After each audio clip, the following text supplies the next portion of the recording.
Good evening, everyone. I'd like to go ahead and call this meeting to order. It is currently 7:03 p.m. And with that, those who can rise, please rise for the Pledge of Allegiance. And Mr. Esco, will you lead us in the pledge?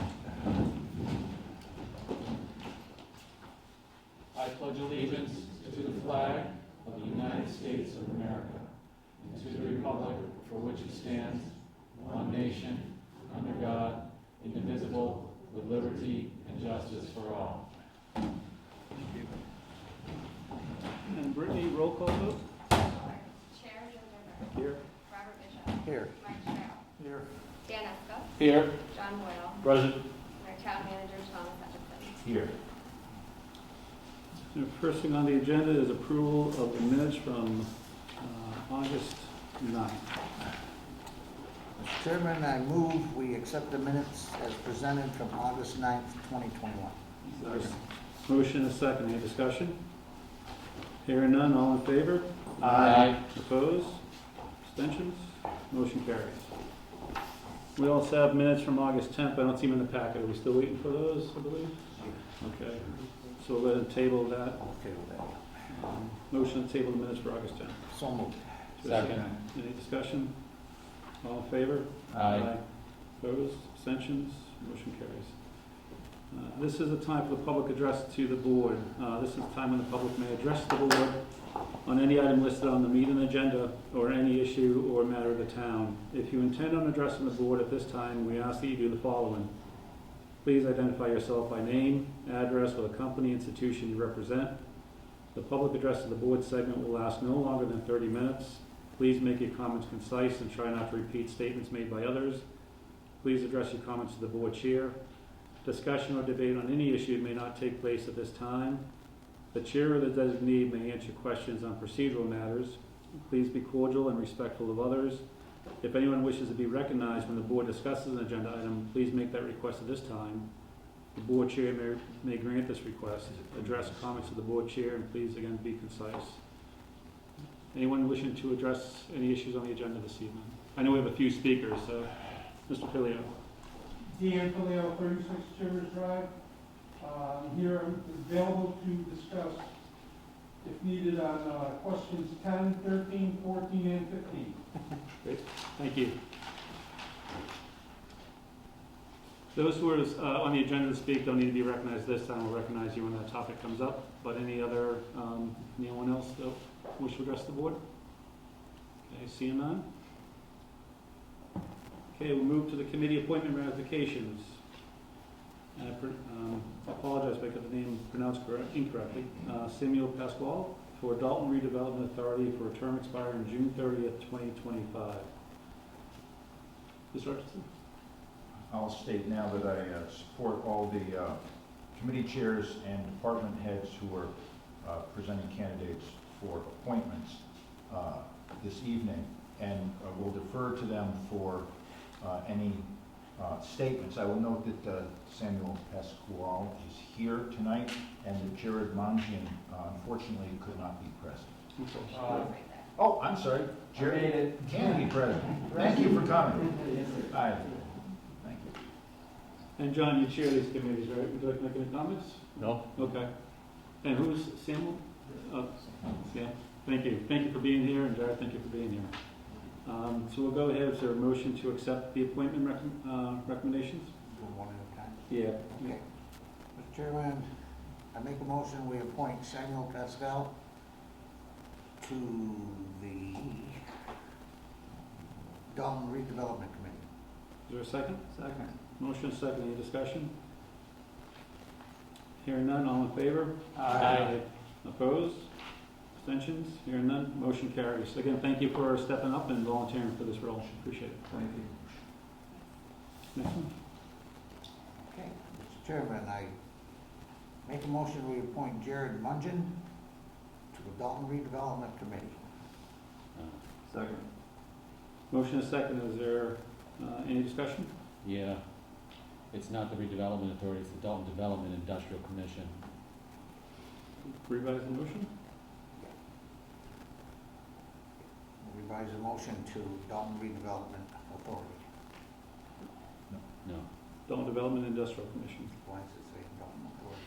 Oh, you got the, oh, I'm going by the agenda. Sorry, you got the, yeah, I see what you, he has another email that has it on it. So just for record, it is Dalton Development and Industrial Commission, right, Mr. Atkinson? Yes. Okay. Second. Motion and second, any discussion? All in favor? Aye. Aye. Aye. Opposed? Abstentions? Hearing none, motion carries. Thank you. Thank you again, Bill. Really appreciate it. Anything we can do to help you, let us know, and be under the great leadership of John, and good work ahead. So, thank you.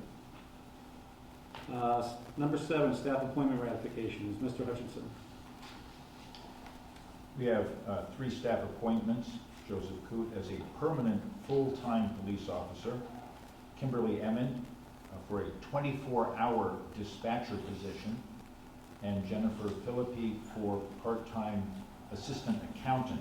We have the communications director here, and the police chief here, and the town accountant is on Zoom, and I will let each of them introduce their candidates, whom I fully support.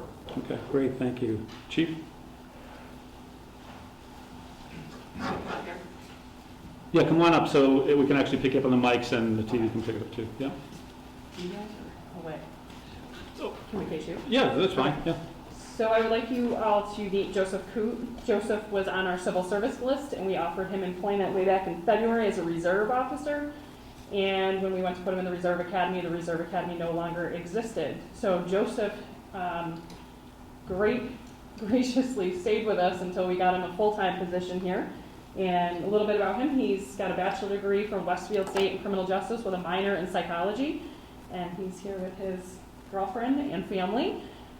So we're very, very excited to have Joe. He's going to be starting with us administratively on October 4th. So he's going to learn policy, procedure, some booking procedures, computers, passwords, all the boring stuff. And then he leaves for the police academy with Officer Ballardini and Bradley. And he begins that on October 25th. And then when he graduates from that, he will complete our field training program. And then you will see him on our streets, and we're really excited to welcome him aboard. It's been a long time coming for him. Congratulations. Any comments at all? Thank you guys for the opportunity. I told him he had to give a speech, but. Yeah, that comes after the appointment, right? Yeah, exactly. Is there a motion? Yes. Mr. Chairman, I make a motion to appoint Joseph Coote to permanent full-time officer effective October 4th, 2021. Is there a second? Second. Motion and a second. Any discussion? All in favor? No, hearing none. All in favor? Aye. Opposed? Abstentions? None. Congratulations. Congratulations. You got family photos? I was out next time. You did? Yeah. Come on, get the official one. Come on up, family, and take a quick photo. It is Sun's Day today, so we've gotten some good pictures of Joe. Yeah, come on up. It's either a photo now or the family has to stay till the end of the meeting. Yeah, which could be a couple of hours, so come on up. And Joe, I heard an interesting story that you had other opportunities and you passed over those and picked Dalton. So thank you for picking our town. I think you're gonna love it here, and I think you're gonna love it in the Berkshires. I'm originally from Quincy 16 years ago and wouldn't move away at all. So, Thank you, guys. so welcome. Appreciate it. Yep. Thank you very much. Thank All right, line up for the photo. Chief, jump in there with the gang, and yep. We'll just sit in the back. So I'm coming in with sis. we'll just photo bomb.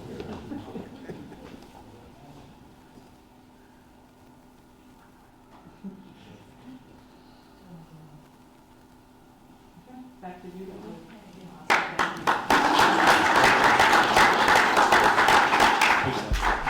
Thank you, Joseph, very much. Joe, Welcome by Joe or welcome aboard. Joe, please. Joe? Thank you, sir. All right, see you around.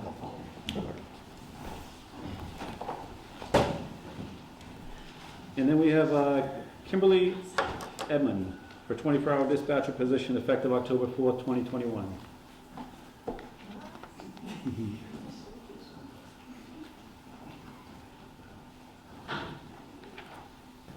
Good evening. Hello, So this evening, is Kimberly Emmett. She will be a 24-hour permanent regular dispatcher. She's going to fill a much-needed position that we've been trying to fill with per diem dispatchers for as long as I've been there. as director for 15 years and in dispatch for 22 years. It'll be a weekend position. She's been with us since May, and she has been on her own for about a month and a half now, helping us fill shifts. And so far, she's been a great asset to the team, and she said, please don't make me speak. Awesome. Well, she won't, but I will. Any comments at all? Or just, yeah. No, just thank you all for the opportunity. Awesome, well, And thank just you. another thing, I just want to, she is she came to us being a certified EMT, so she's really good in the medical. That's great, that's great. And thank you for picking Dalton for the opportunity too. That's great. Awesome. Did I get a motion on this? Yes. We did, right? And we voted? No, we did not No. vote. Okay, motion please. I make a motion, we appoint Kimberly Edmund as a reserve dispatcher starting October 4th. For a second? It's a Just says 24 hour. It's 24-hour full. dispatch. 24-hour Yep. dispatch. So 24, so for a 24-hour dispatch position effective October 4th. Is there a second to that motion? Motion is second. Is there any discussion? All in favor? Aye. Opposed? Abstentions? Hearing none. Congratulations. Thank you. Motion carries. And then the next one is Jennifer Filippi for part-time assistant accountant. Did I get that right, Jennifer? Where's Jennifer? Is she here? Okay, Sandra's going to speak about. No, but Sandra on Zoom Yeah. is going to speak Hello, to. everyone. Hi, Sandra. Hey, Sandy. Hi. Jennifer was going to join us on Zoom as well. Maybe she had some trouble getting on. So she is going to start possibly next week. She comes with accounts payable experience, and she is currently working on her degree for, she's at BCC and then going to MCLA for an accounting degree. So we think she'll be a good fit. She also worked for us for a little while before Alicia came on. So she has some experience with our program, and I'm very excited to have her come aboard. Awesome. Thank you, Sandra. With that, can I have a motion? Sure. I make a motion, we appoint Jennifer Filippi for part-time assistant accounting effective October 4th, 2021. Second. Is that the right effective date, Sandra? October 4th? That's Monday. It could be October 5th, it depends. Okay, okay. She still has to have a pre-employment physical, and I'm not sure if that's been scheduled yet, so. Okay, that's fine, but October 4th. Whenever that happens is when her effective date will be. Okay. So it's on or about is probably a good word, right? Oh, it's fine. I think it's fine, yep. I just didn't have it on my agenda as a Yes. date, so that's all. Okay, with that motion, is there a second? Second. Motion is second, and any discussion? All in favor? Aye. Opposed? Abstentions? Hearing none, motion carries. Congratulations, Jennifer, and thank you for choosing Dalton. Next on the agenda is the license for Zinke's Pub LLC. Oh, I'm sorry, thank you, Mr. Vice Chair. Can I have a motion to open as licensing board? So moved. Is there a second? Motion is second. Any discussion? All in favor? Aye. Okay, open up the licensing board. So license for Zinke's Pub LLC, William and Melissa Zink. Mr. Hutchinson. This is a continuation from the last meeting. There were some questions about the application, which have been answered fully. There were also corrections made after the application was filed with the state's Alcoholic Beverages Control Commission. I believe those have been or are being addressed, and I would defer to the applicant for the most recent information on that. Also are the three other licenses they're applying for: common victualers, entertainment, and jukebox, which I think can be voted on as a single item.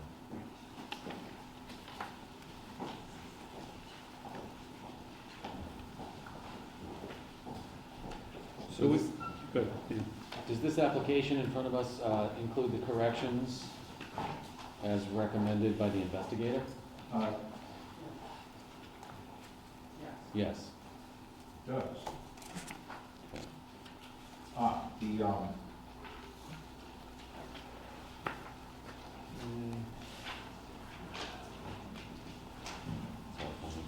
The copy that I have has a cover page with the recommendation of the investigator. And then attached are the corrections. Okay. Next page.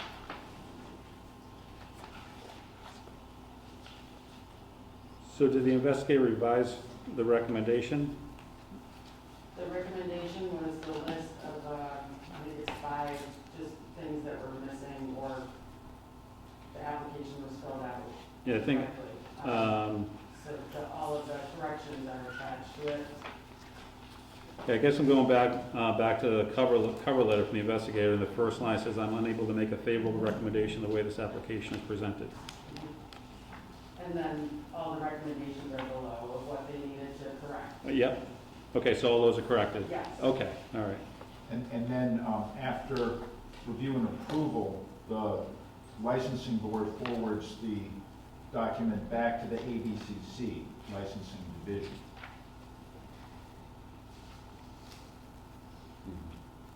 So it does not require state review before going back to them, and they have addressed all of the issues that they were supposed to.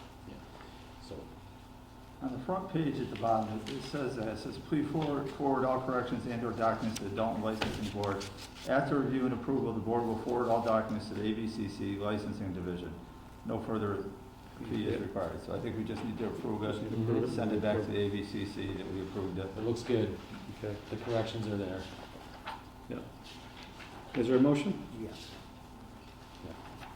I make a motion, we approve the recommendations of Zinke's Pub. Approve the license for Zinke's Pub, Mr. Vice Chair? Yes, Okay. approve the license. Okay, is there a second? Second. Motion is second, any discussion? Okay, hearing none. All in favor? Aye. Opposed? Abstentions? Hearing none, motion carries. And the second part of this was a common victular license. And, boy, I got like, Say that again? yeah, I got jelly beans in my mouth. And then the entertainment jukebox. We can do them all at once. We can do them all at once, Tom? Yes, these are 3 companion licenses to the alcohol license. They're all in order, and I believe they can be treated in the same motion if you like. Okay, have a motion? Yeah, if I can pronounce the first one, victuals. Victular? Victualers. Victualers? Yep. All right, Mark, you can make it. I'll make a motion that we approve Zinke's Pub's regular license, entertainment license, and jukebox license. Is there a second? Second. Motion is second, any discussion? I just wanted to revisit the parking situation and just make it clear that the board will be attentive, pay attention to any potential future issues, and address it accordingly. But I think the parking plan that was presented about a month ago, I think, when we initially approved the victualers, called for 32 or 33 spaces. It was 30. I'm actually having Hill Engineering be a little bit more official than what we were with. So I had them come last Okay. week to look at it. They're gonna draw up a couple of different plans to see what's the best, how many spots we can get fit in and make turns and make sure it works for everybody. Good, good. So they're gonna do their best, and they got some very good computer programs to figure that all out. Okay. And also to that, Mr. Rusko, I've driven by there, and the parking lot's paved, it looks beautiful, Looks so. really nice. Excellent. That's good, and, you know, the concerns of the residents, if there are any moving forward, can be directed to the town manager and to the licensing board.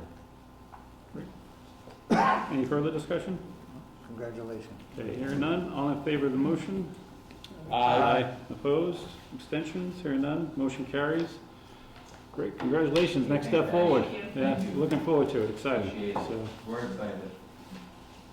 let's see, if I could have a motion to close as a licensing board. So moved. Is there a second? Second? Motion is second, any discussion? Hearing none, all in favor? Aye. Opposed? Abstentions? Hearing none?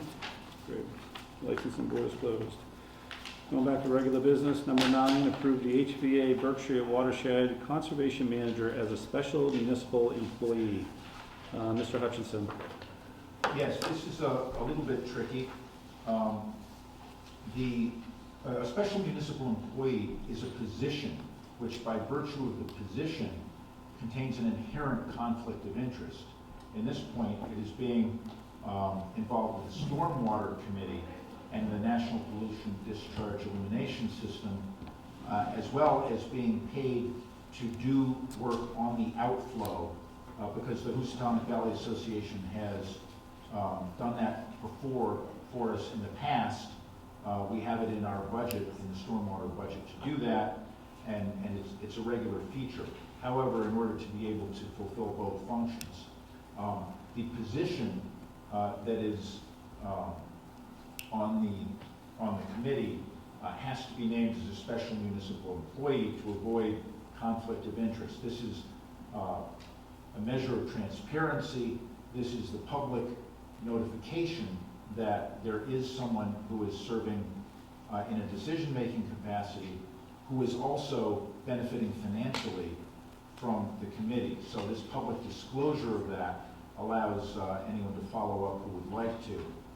Just again, the conservation manager, the Berkshire Watershed Conservation Manager of the Housatonic Valley Association, has served in the past as a consultant who monitored the outflow from various sources, and it is that position that we are naming as a special municipal employee. It could be that in future years it will be a different individual, but that individual will probably be the one to have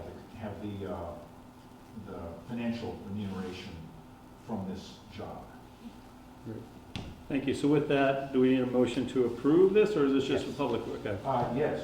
The position has to be named as a special municipal employee. Okay. Got a motion? Yes, I make a motion to appoint Allison Dixon from the... I'm sorry, the position is to appoint the Housatonic Valley Association Berkshire Watershed Conservation Manager. So we're appointing a position. Not the individual. Okay. Yes, Okay. thank you. Thank you. Okay. I make a motion we appoint the HVA Berkshire Watershed Conservation Manager as a special municipal employee. Is there a second? Second. Motion is second. Any discussion? Hearing none. All in favor? Aye. Opposed? Abstentions? Hearing none. Motion carries. Great. Thank you for guiding us through that, Mr. Hutchinson. That was very helpful. I'll note that all members of the Board of Selectmen are also, by statute, special municipal employees, because you make decisions that affect, in some way, your own remuneration. Yeah. Thank you. Okay, so we'll go on to number 10, which is the Mass DOT proposed intersection improvements at Main and South Street Roundabout. I do have the first bullet. I was going to read emails and letters, which I will do, but I think I'd like to start and have our representatives of Mass DOT go ahead and do their presentation, and I'll go back and read the final letters I received, and we can have a conversation around that. Is it okay if I plug in? The videos are too large to send.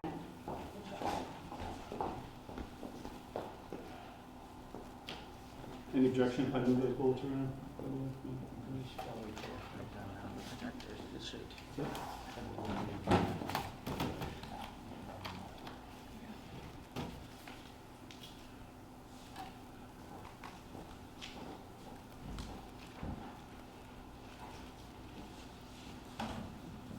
So, good evening. My name is Jackie Davis. I'm a consultant for HDR Engineering, and I'm here on behalf of Mass DOT. And today we have our project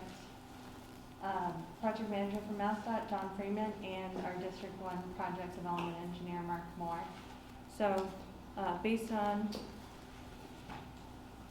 our last few meetings, I'm just going to try to give a brief 5-10 minute overview on what the proposed designs are, and then show you a few traffic simulations for the roundabout and the signal option. I think for your presentation, you can take your mask off. Oh, okay. So the project's currently on the 2024 MassDOT tip for the Berkshire MPO with $1.9 million in funding. And this funding is for the full construction, including the right-of-way costs that would be associated with this project. And we're hoping that construction will start in the spring of 2024. The project need the existing conditions for the corridor, have narrow shoulders, fast speeds, and then it also, the roadway's not meeting the needs of all users, currently not fully accommodating pedestrians and bicyclists at these two intersections. And operationally, the signals need to be retimed and emergency preemption needs to be added. But due to the age of the signals, neither of these can be done, so the signals themselves need to be replaced. And also the lane configuration. So in the top picture, I'm sorry if I'm standing in anyone's way, you can see the insufficient lane storage for the left-hand turn onto West Housatonic. In addition, delineation, so the poor markings currently in the roadway. And I know last time we talked about the existing traffic volumes. On a daily basis, about 15,570 vehicles travel through this project corridor. And based on that, a road safety audit was done in 2017 and recognized that from 2012 through 2015, there were 33 crashes. And from 2016 through 2019, there were about 26 crashes. And the equivalent property damage, how these projects are ranked in the HSIP funding, has increased over the years. So currently from 2016 to 19, the property damage index number is 226 compared to 213, which it was from 2013 through 2012 through 2015. So the planning process started back in 2019, and for this location, HDR has reviewed 3 different alternatives. I'm going to be discussing 2 tonight, but we did review a third, which had roundabouts at each location. This alternative was removed due to the grade challenges at West Housatonic and Main Street. So for the 2 options that I'm going to present, we reviewed the traffic volumes, the safety analysis, and then what accommodations we'd be having for bicyclists and pedestrians. So alternative 1 was the 2 signals, upgrading the 2 signals and improving the geometry.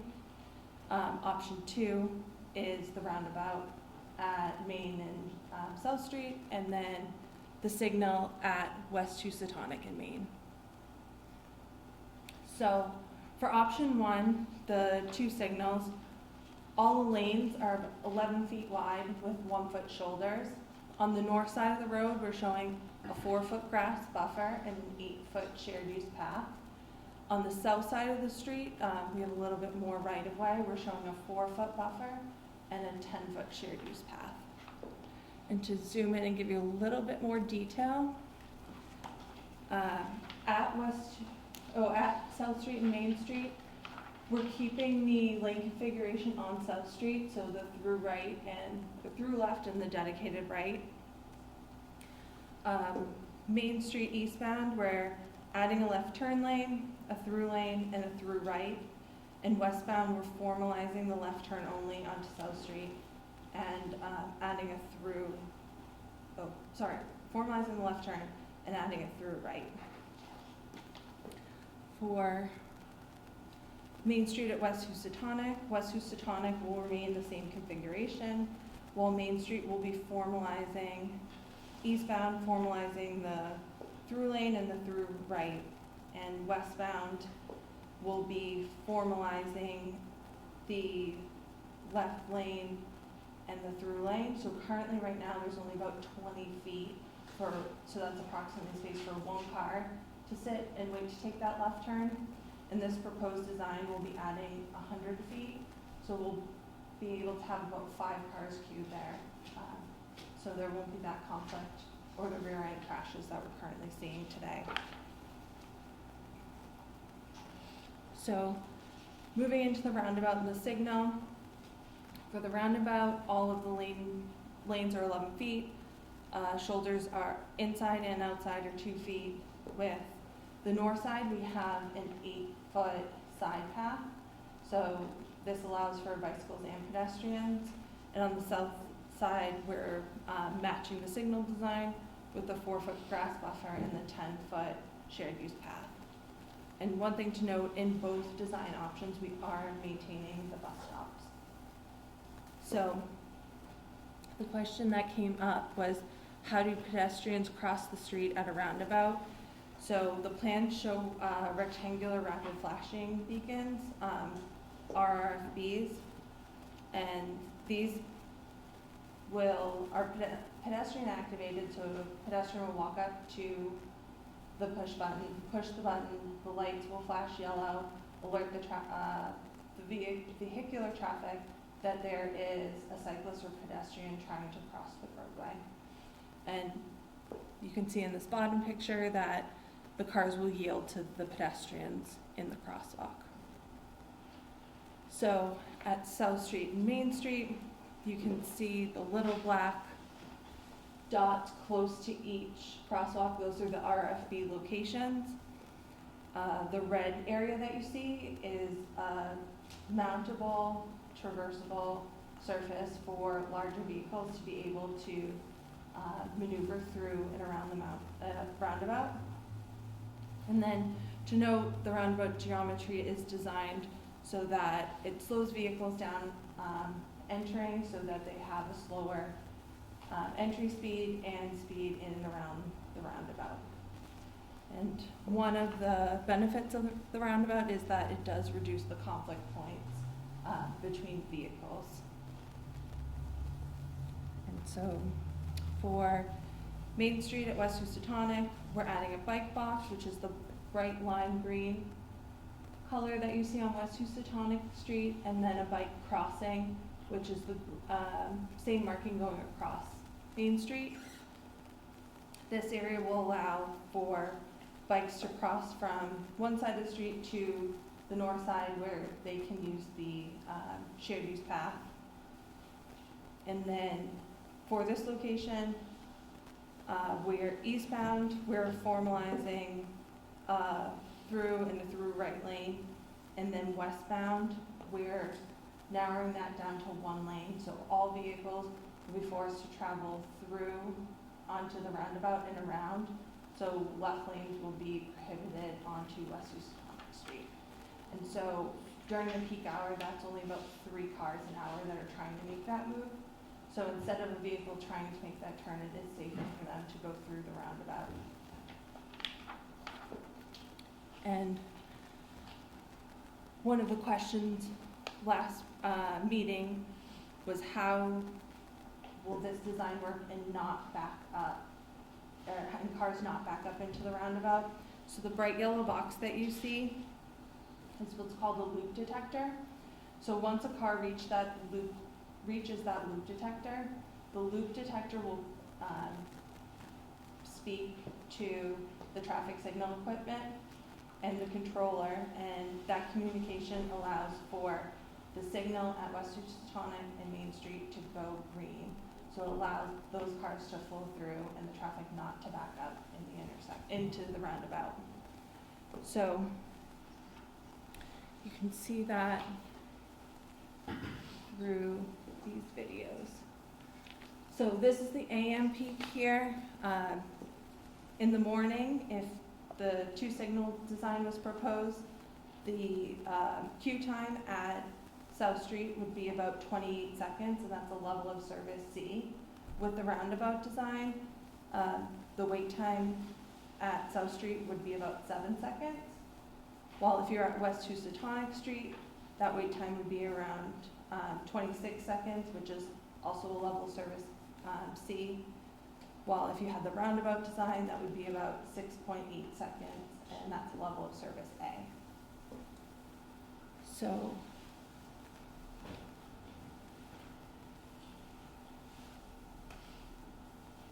And you can see this again in the PMP, where both intersections for South Street and Main Street in the signal option are level of service B, where with the roundabout option, they're level service A, and they're less than a 5-second delay time.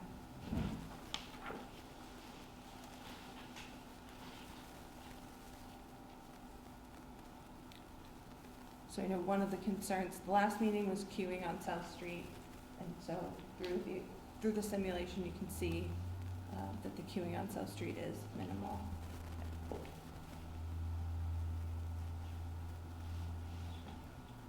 And this just is the operational results. It goes through the details I was explaining with the level of service.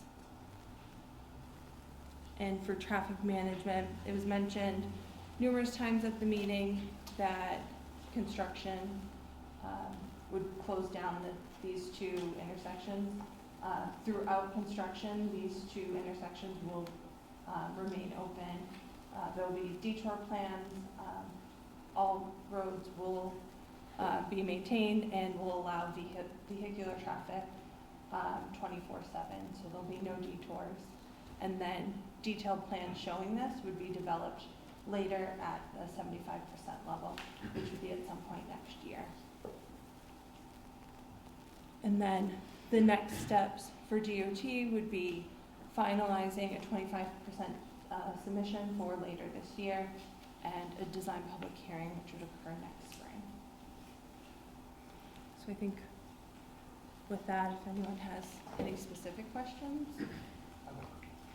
How much additional land is the roundabout gonna take? How much of people's yards and stuff is it gonna go out?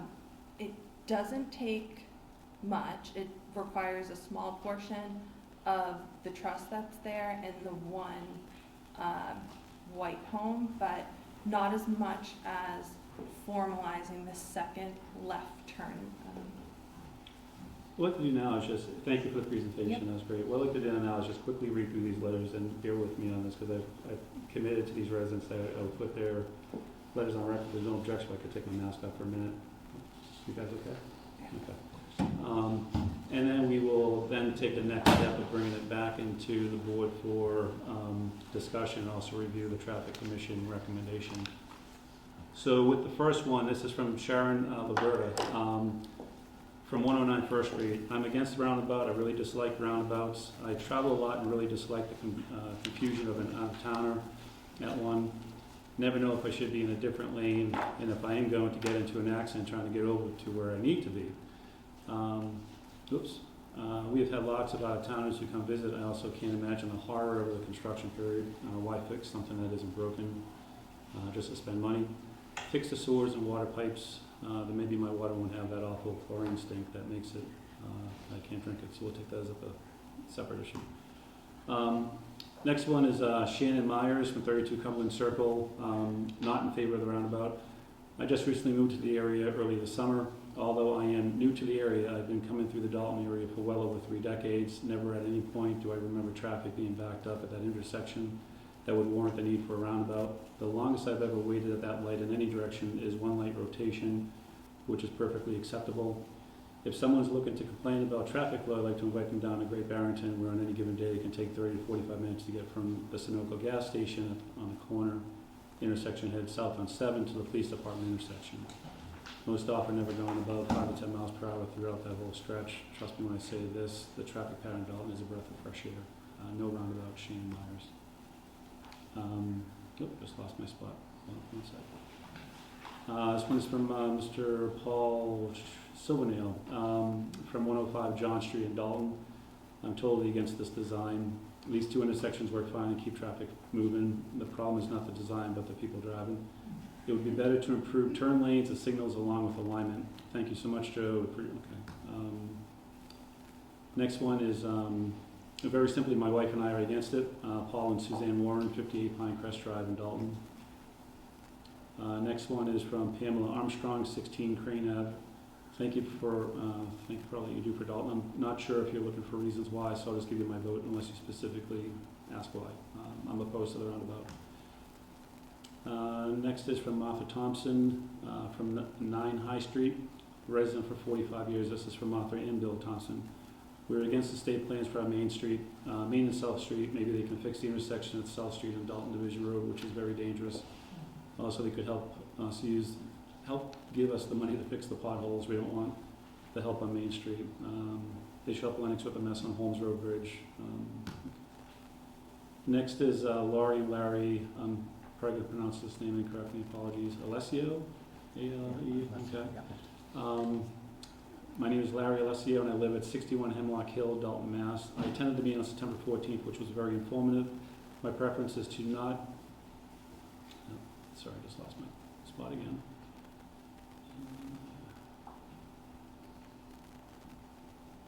My preference is to not install a roundabout in Main and South Street. I believe the people who are now inconsiderate by running red lights, speed in, and feel like they own the road will still be a problem in a roundabout. A roundabout requires consideration of merging with other traffic, and without such consideration, accidents can and will still occur.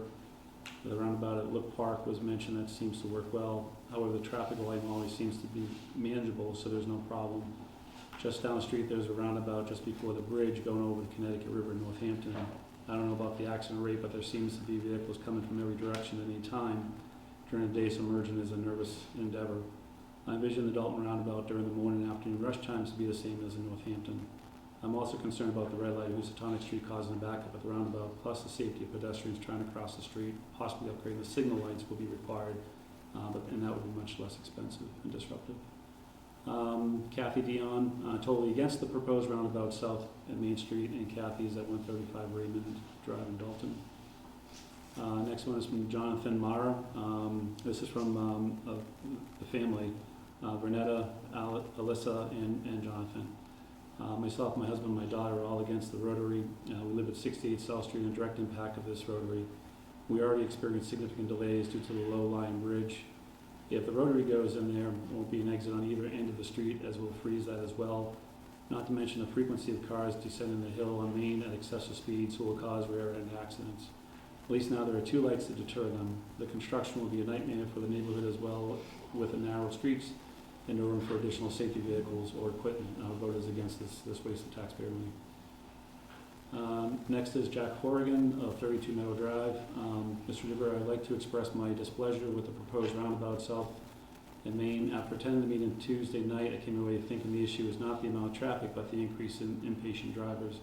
Mixing impatient drivers with constantly moving traffic is only going to increase the issues at that intersection. Why is this a priority in Dalton, which is only about a mile east of the busiest intersection in Berkshire County, Coltsville? Makes no sense. Again, John Horrigan, 32 Meadow Drive. Gene Garvey at 172, Gene and Paul Garvey, 172 Park Ave, Dalton, Mass. We're against the roundabout. Lights control the traffic nicely. With the roundabout, persons entering from Tonic Street might not have good visibility. Lights control that. Just because the state is hot on roundabouts and offering money does not mean we have to take it. And not even want to think about snow plowing. This will disrupt entering our pretty town. And that's Gene and Paul Garvey, 172 Park Ave. Next one is from Eric. I'm going to pronounce his last name incorrectly. Chevrolet? Anybody? C-H-E-V-I. Say that again? Chevrolet. Joe and Ray, in regards to the proposed roundabout south and Main Streets in Dalton. First, let me say I'm against it. I see no need or benefit of it. Roundabouts have been installed and removed from many areas over the years, and to the best of my knowledge have been universally proven to increase traffic accidents. Case in point is north, south, east, and west streets of Pittsfield. I've been a resident of Dalton since 1992 and have never witnessed a time where a roundabout in that location would be of any benefit. Further, I own a trucking company that operates semi-trucks, and can tell you from that perspective, roundabouts are never friendly to big trucks, as they slow us down more than any other type of intersection. Again, Eric, 45 Mountain View Terrace, Dalton, Mass. This one's from Mr. Locatell in Dalton.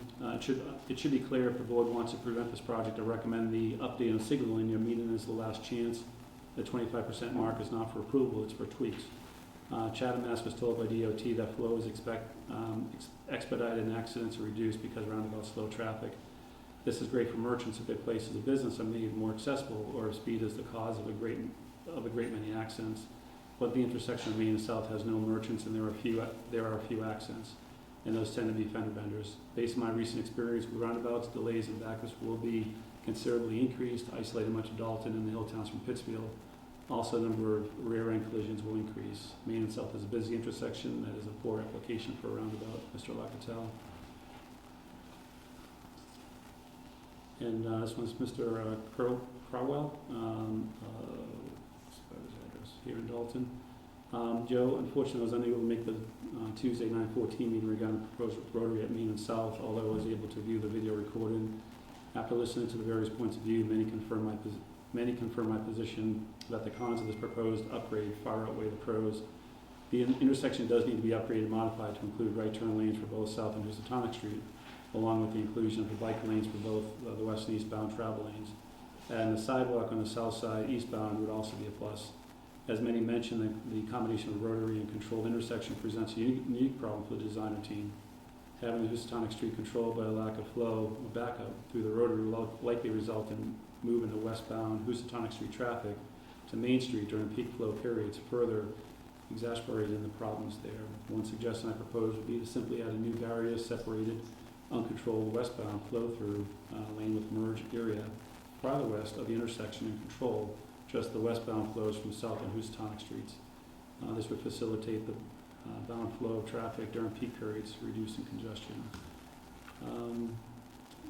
David Zidon, I was unable to attend the meeting tonight, however, here are my views. I'm 53 years old, lifelong Daltonian. Traffic currently flows very well through these intersections. Rarely do I ever wait and miss the light going from Pittsfield to Dalton. I've been in a situation where this intersection was closed and I had to backtrack and go over the Gulf to get to work.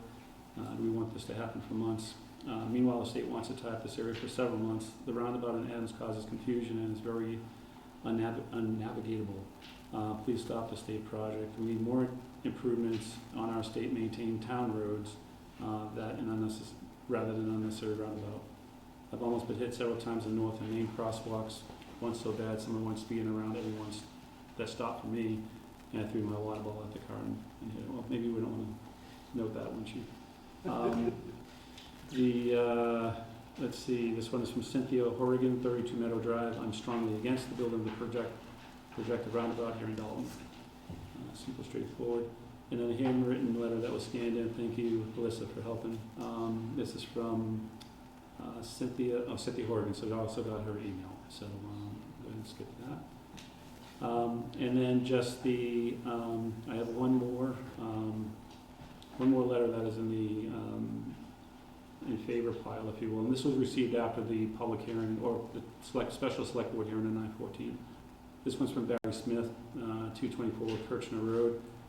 Thank you for giving me a voice to the taxpayers who are unable to attend the meeting. After reading the article and researching roundabout in general, I'm all in favor of having this done. This information I have garnered shows that they are safer and more efficient in improvements to the intersections. And that's, thank you to the board and the audience for that time in reviewing these letters.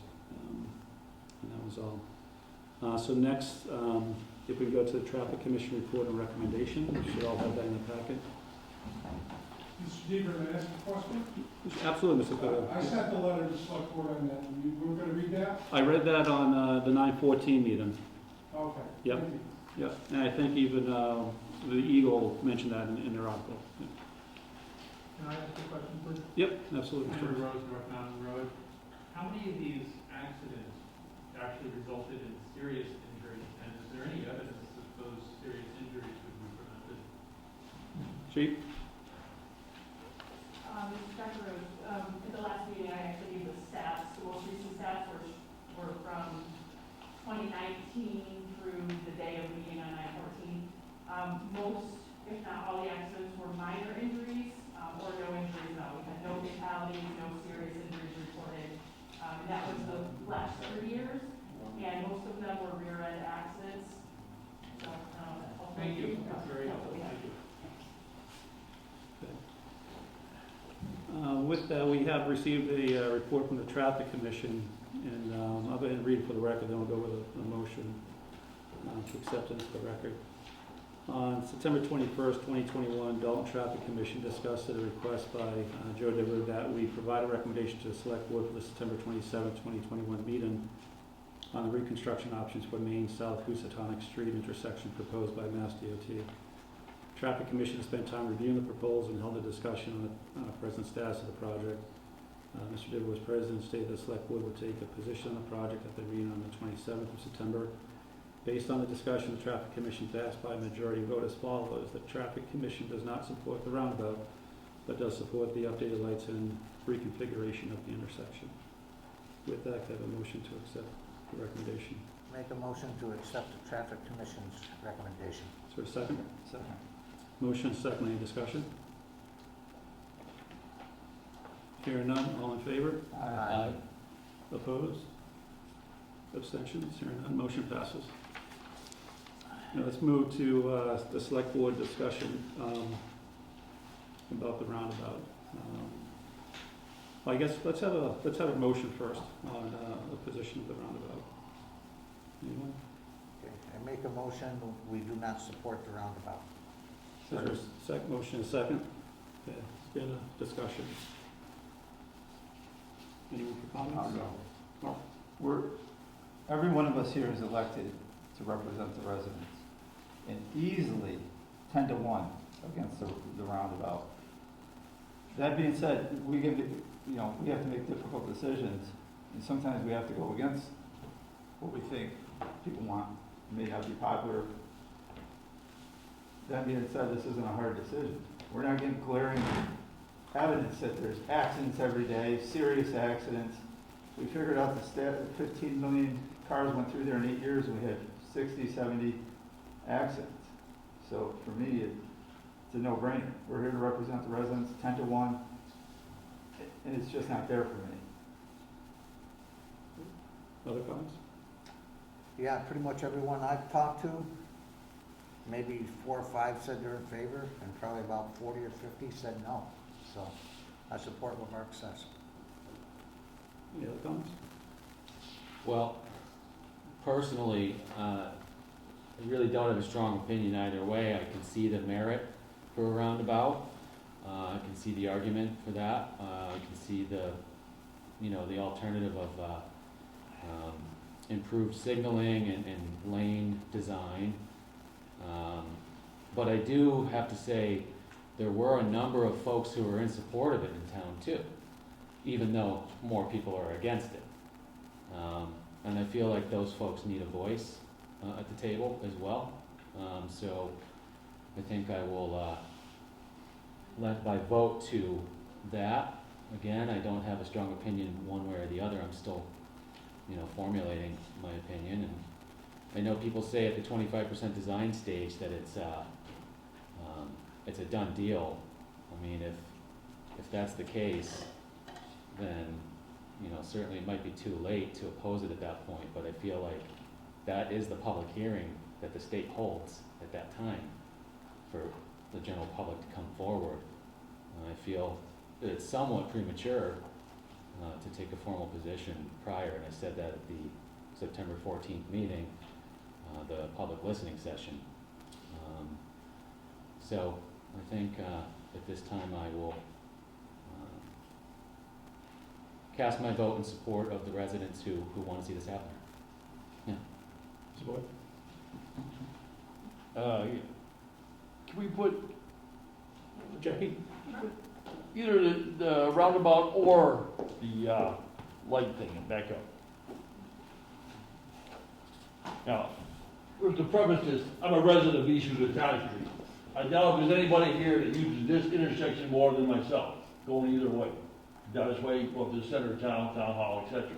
But I use it this way, you go out to Pittsfield, sometimes 2 or 3 times a day. And right here is the problem, because whether it's the roundabout or the lights, people run this red light, either coming down the hill or going up the hill. It's a very, very dangerous spot. So I'm really ambivalent about what the solution is, because I see there is really no solution except you take your life in the hands, as I did today. I had clearly the green light to come out of here, when a guy flew up through here, and I almost didn't see him because he was blinded by a car that was turning down Tonic Street. So for me, it doesn't make any difference, but the speeders that run red lights through here is exceptionally dangerous, and one day there'll be a serious crash. I think the chief will verify this, that there has been, right where I pointed out, several T-bones over the years. To the, Joe, can I go go ahead, back? Mike. Yeah. I respect what Mr. Esco was saying. I think the issue is, this is our opportunity. We heard from Mass DOT say that once we hit the 25%, it's difficult to go back. This is our opportunity right now to have a position.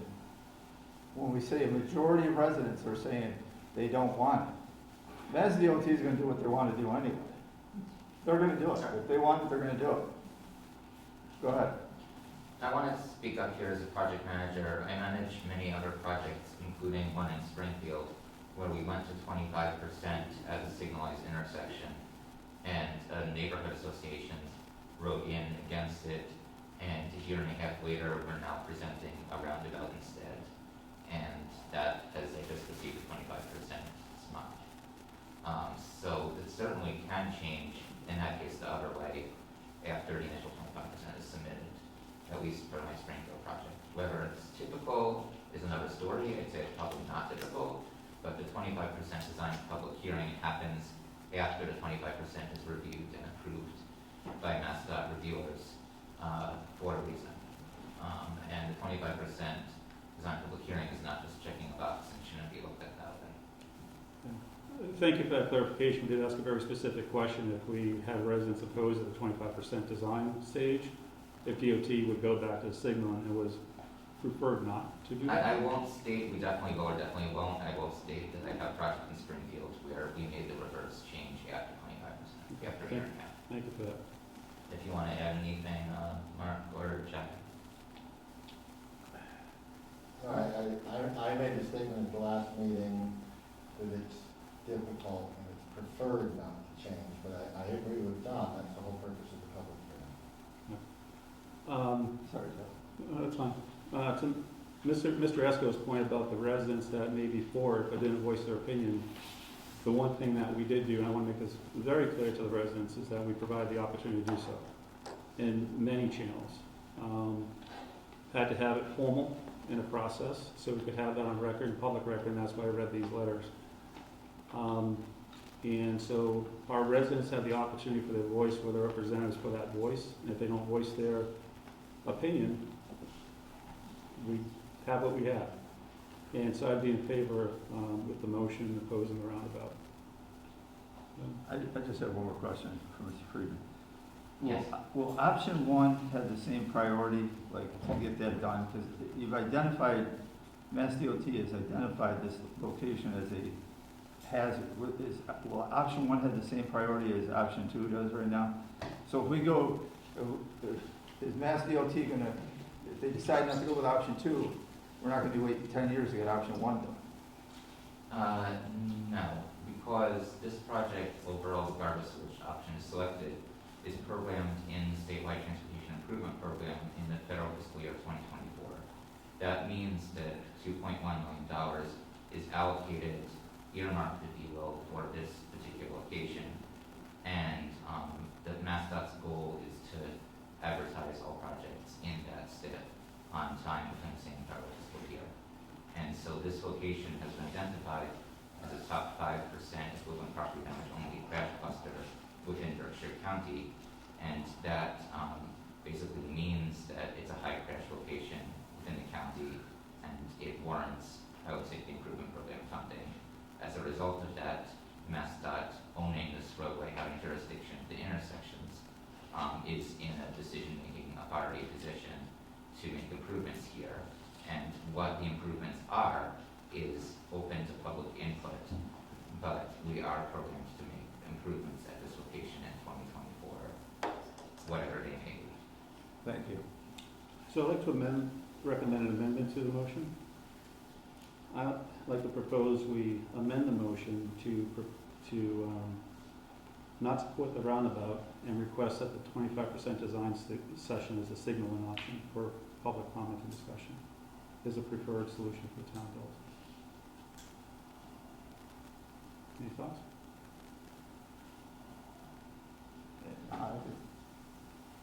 Yeah, I would support that. It goes back to when I say that easily 10 to 1. People say the same thing, it needs better lights, it needs to be, that needs to be addressed. I think for me personally, that would be the preferred response from Mass DOT. Yes. You know, people say the same, they think it needs better, obviously, they addressed it tonight about the lights are outdated and you don't have the emergency signaling things, and so, yeah, that would be my preferred. So the motion will be we oppose the roundabout, but support the signaling option. Yes. Right? Okay. Yeah, I'll support that. Okay. I'll amend the motion for the board to not support the roundabout, but to support option 1. The improved signaling and lane markings. Motion, is there a second? Yes, second.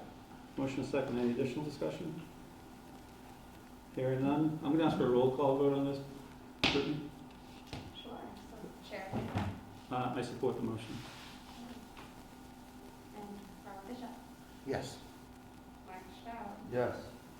John Will. No. And Jan Esco. No. Okay, motion carries. Thank you. And I'd like to thank the DOT for presenting tonight. Very helpful discussion and being part of that discussion for the town. It's very helpful.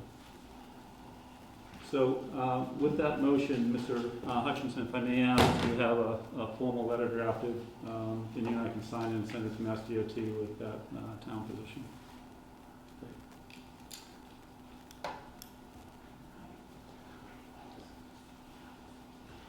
All right. Again, thank you, Mass DOT. More than welcome to stay or whatever you would like to do. Next is a presentation from Dr. Henry Rose, requesting support for environmental justice on the peaker plants. I'm not sure where to stand. Henry Rose from North Mountain Road. Thank you for having me here. Certainly address the audience, the TV crew, or whatever you want to do, and just kind of go back, whatever you come with. Okay. I'm a retired physician, and I'm a volunteer with Berkshire Environmental Action Team, and a volunteer with the climate organization known as 350 NA. And I'm here to talk about peaker power plants, and I only learned about these about a year ago. And forgive me if a lot of you already know about this from reading the paper, but I wanted to give a quick presentation on what they are. And the important reason for being here is that municipal leaders like yourselves will be able to make public comments when the time is right. So I'm setting the stage for when you might make those public comments, and I hope you'll be an ally. So, peaker power plants run for a few hours a year, not very many times. They are power plants that come online during days of peak demand, usually the hottest days of the summer when everybody's running their air conditioners, and we need extra power, otherwise we'd have brownouts or blackouts.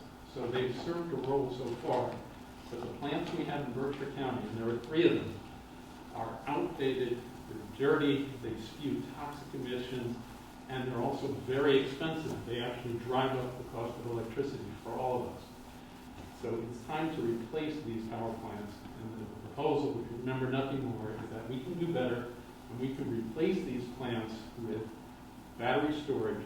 We have the technology to do it as a country, and to use green energy, like solar, to power up those batteries so that they can come online when we have big demand. And nobody wants to have people be in the cold or the dark. This is not about turning down the thermostats and freezing or having no power and no electricity. This is not about let's let what happened in Texas happen to us. So anyway, peaker power plants, they operate only for a few days out of the year, 5% or less. They burn fossil fuels, contributing to air pollution locally and greenhouse gases generally.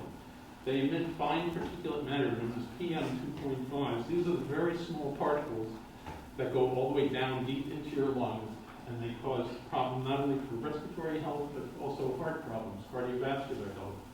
They are associated with increased death rates.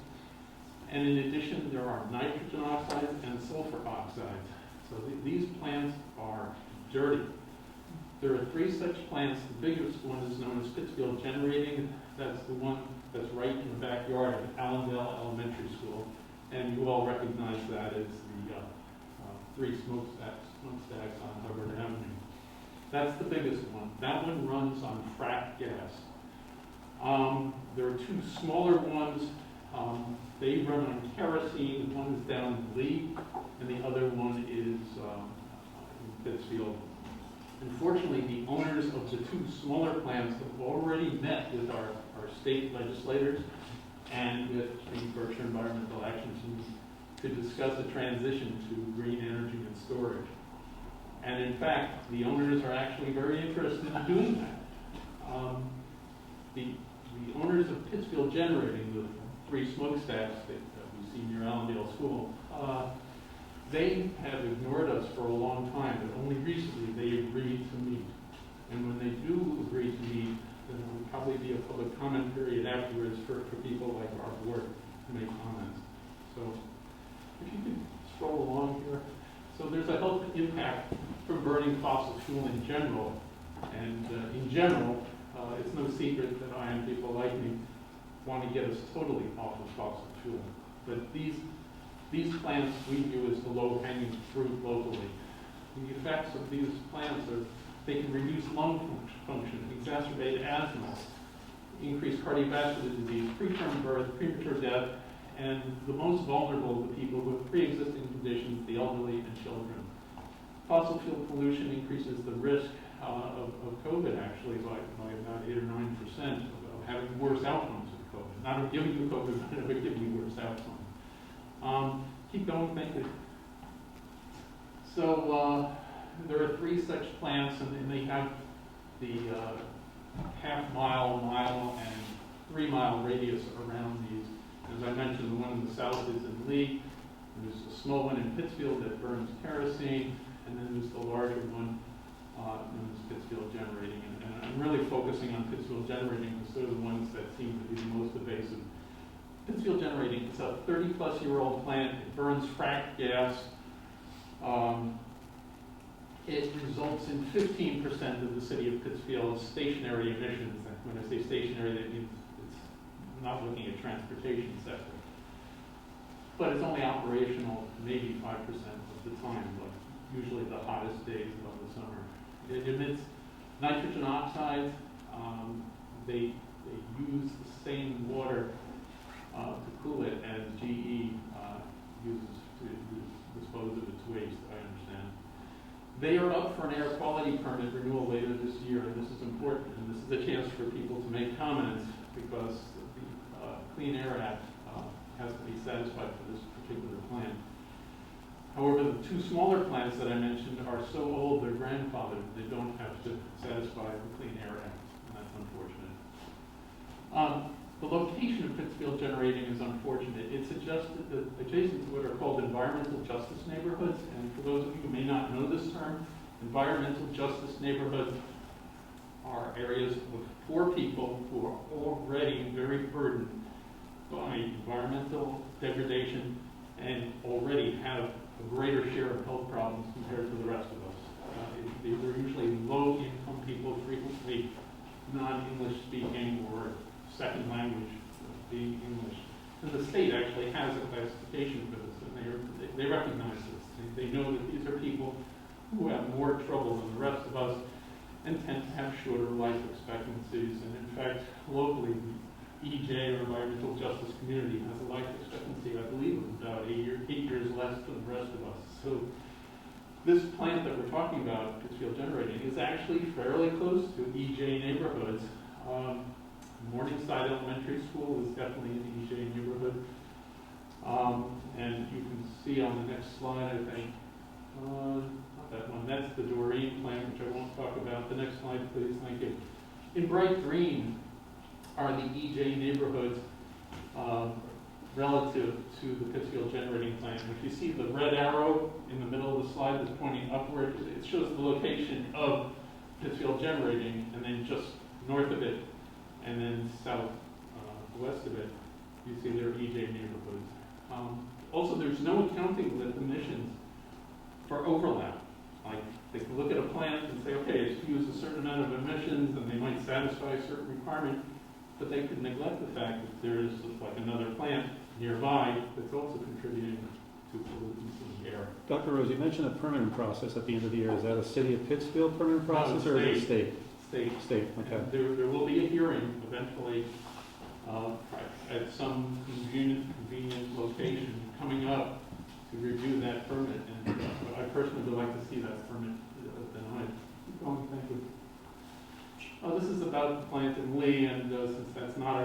focus. I think we should just keep going in the interest of time.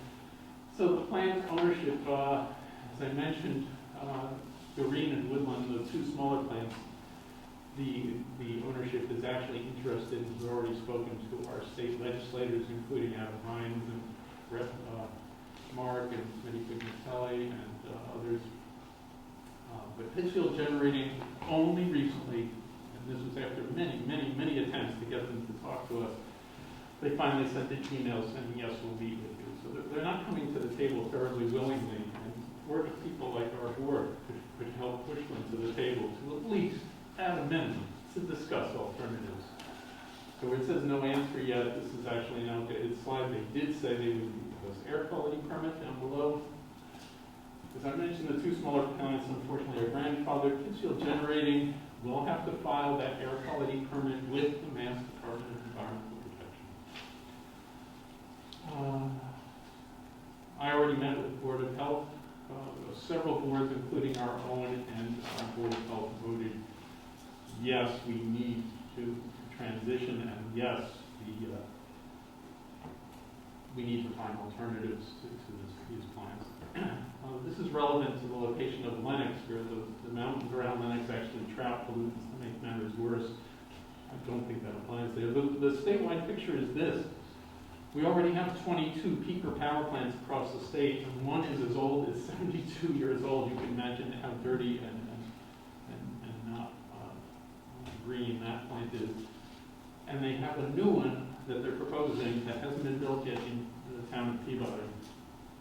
So grid-scale battery storage is an option.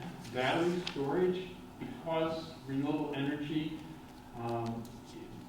everybody knows the sun doesn't always shine, the wind doesn't always blow, but with battery storage, and they do have what are called ion flow batteries now, on a massive scale, you can have battery storage.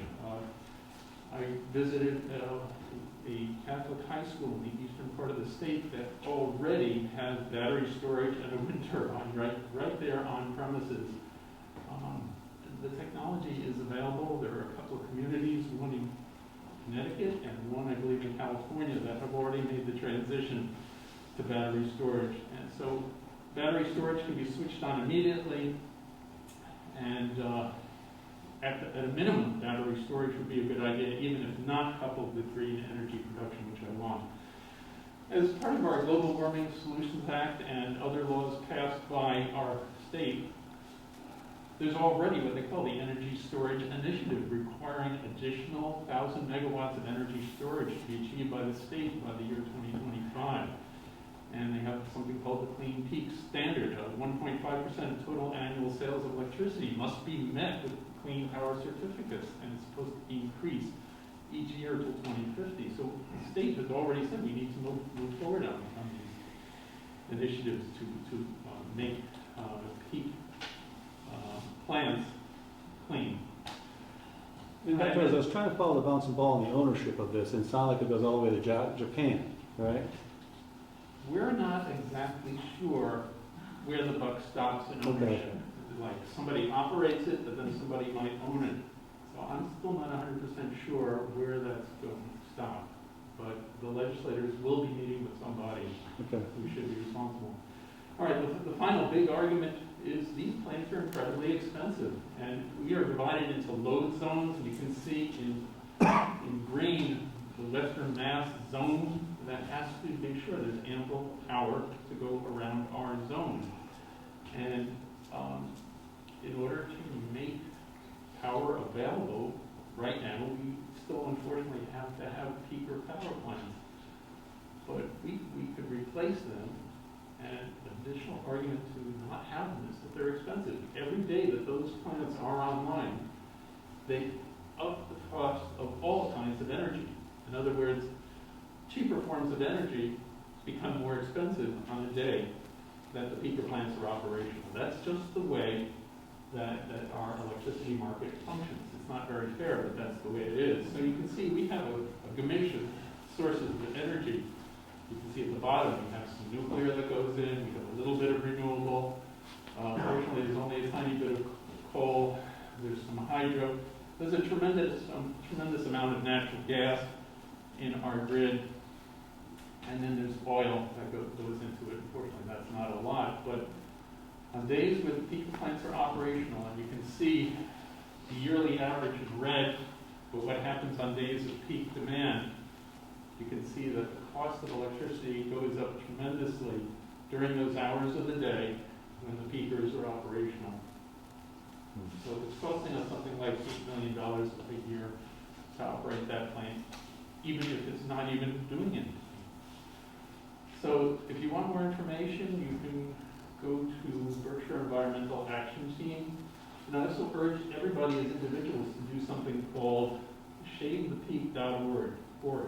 Shavethepeak.org. Shave the peak, one word. You'll get you'll get messages on your phone to tell you what days are peak days. So you know, don't run your dishwasher or your dryer until after 9 p.m. on those days. It's an easy thing to do. So I've been doing that for a long time now. If we all did that, that could reduce the peak right there and then. But in addition, we think we need to replace these plants because they're dirty, they're old, they use more fossil fuel, they're warming the planet, and they're contributing to bad health effects locally right here. And we have alternatives. That might be the last slide. Let's see. Thank you. I'll be glad to entertain any questions. Thank you. Any questions from the board? Comments? Very good. Yeah, the only comment I have, I didn't hear about peaker plants until like maybe 4 months ago. And then reading the slides and just for the audience, our Board of Health has signed a letter of support for the environmental justice and peaker plants in support of the discussions with the company. And so that's in our file. And I think this is a lot of good education. Are there any questions from the audience that's here about it? I wish I had one other thing. Yeah. When you look at the paper on the weather forecast, the day before, the day coming, you can see what your AQI of your area, the air quality index is, where less than 50 is good, 100 to 150 is moderately bad, I believe the word is, and over 150 is downright unhealthy. We have a lot of days out of the year where our air quality isn't good. I mean, we have beautiful set of mountains here, and we have nice skies, and it looks all nice. You can't necessarily see it, you can't necessarily smell it. We have days that are not good quality air days. And if you know anybody with asthma, they could be having worse days without you realizing it, connected to power plants. And usually those are days the weather is already pretty bad, pretty muggy, people are already having trouble, and then those plants come along. Well, thank you for the education. Thank you for having me. Absolutely. Is no other questions from the board or comments? Okay, thank you. Okay.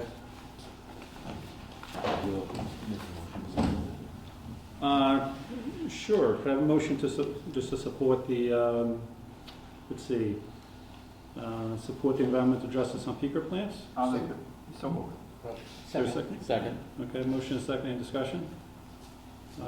Hearing none. All in favor? Aye. Opposed? Abstentions? Motion passes. Mr. Hutchinson, I guess you and I can co-write a letter or in support and same thing as the Board of Health. With that? Okay. Great. Next is our Board of Health update. Chairman, I am available. Oh, there you are. Okay. Okay. Yeah. Go right ahead, Jane. Okay, great. I'll try to speak loud so that the TV can pick us up.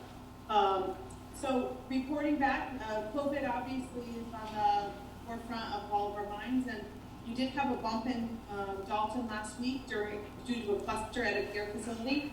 But you know, the systems that have been put in place, including reporting the cluster to the Board of Health, working with the state, and just cooperatively really trying to clamp down on the contact tracing has been an effective strategy, and we've seen the cases go down in Dalton. In fact, since Thursday, we've only had one case reported.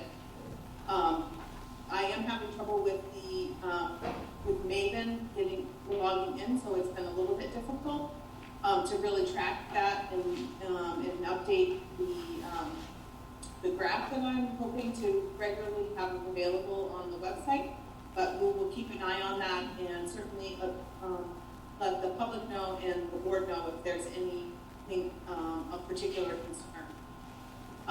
At last meeting, the board had voted to recommend wearing masks in public spaces. Those signs are up, and I feel like there's been good compliance with that. And really at this point, it's just about working together to try to control the spread of the virus, especially with this breakthrough of this current Delta variant.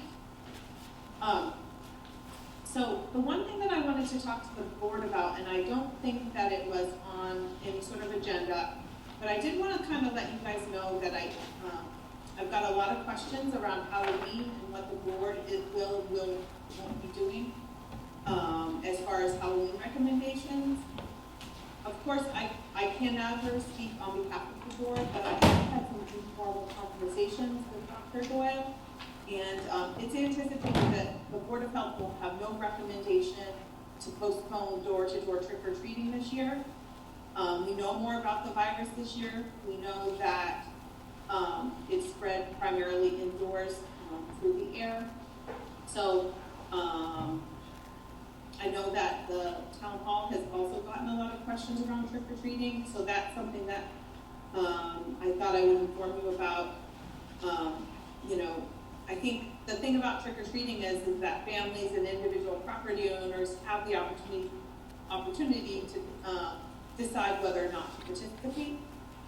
It is very likely that the Board of Health will, however, be recommending that people who want to gather for holidays should do so outdoors and really avoid those indoor holiday parties where we know that the virus tends to spread. That will be probably forthcoming after the 4th when we have our meeting. So as far as COVID goes, does the board have any questions for me specific to COVID? Anyone? No. No questions, Jane. Okay. Just two more things I wanted to put in my update. One is that the flu clinics have been scheduled for Dalton. It's coming right up on Friday, October 1st, at the Dalton Senior Center from 10 a.m. to noon. There will be a flu clinic, and there will be another flu clinic at Craneville Elementary School on Monday, October 4th, from 3:15 to 6:15. And those notifications just started going out. Would anticipate that by tomorrow they'll be up on the website, and we'll try to get the word out the best we can, given kind of the short notice. If there are other flu clinic opportunities available as the month and the next couple months go on, we'll certainly get those out to the people as soon as we hear about them ourselves. These are flu clinics. This won't be, to my knowledge, a combined clinic. Sometimes some towns are having flu and COVID clinics put together. My understanding is that this will just be a flu clinic at this time. And then the last thing that also is coming right down the pike is that we finally have gotten the household hazardous waste day that we do with Pittsfield in the fall. That's going to be on October 23rd from 9 to 1. The flyers are getting finalized tomorrow, and then will be distributed to adult residents the best we can. When we did it in the spring, we actually put them in the town reports. Obviously, we're not submitting any major town report or before October 23rd. And so we'll get those out the best we can, that notification, and welcome any ideas on how to get that information out to adult residents so that they can take advantage of that opportunity. And so those are the major things. Tom, is there anything else you'd like for me to discuss with the board during this update? I can't think of anything, no, thank you. All right. Great, thank you, Jane, for that great update. Really appreciate it. Yeah. You're welcome. Can we, Mr. Chairman, can we get the household hazardous waste date in the notifications for the end of our meetings, the announcements? Absolutely. Please. Yeah. Mr. Atkinson? Just kind of put those dates in the notices. How about, can we get it on the website? Well, yeah, definitely that too, but as it relates to our meetings anyways. All right, moving to Traffic Commission recommendations. Mr. Filio. All right. But they're in that packet.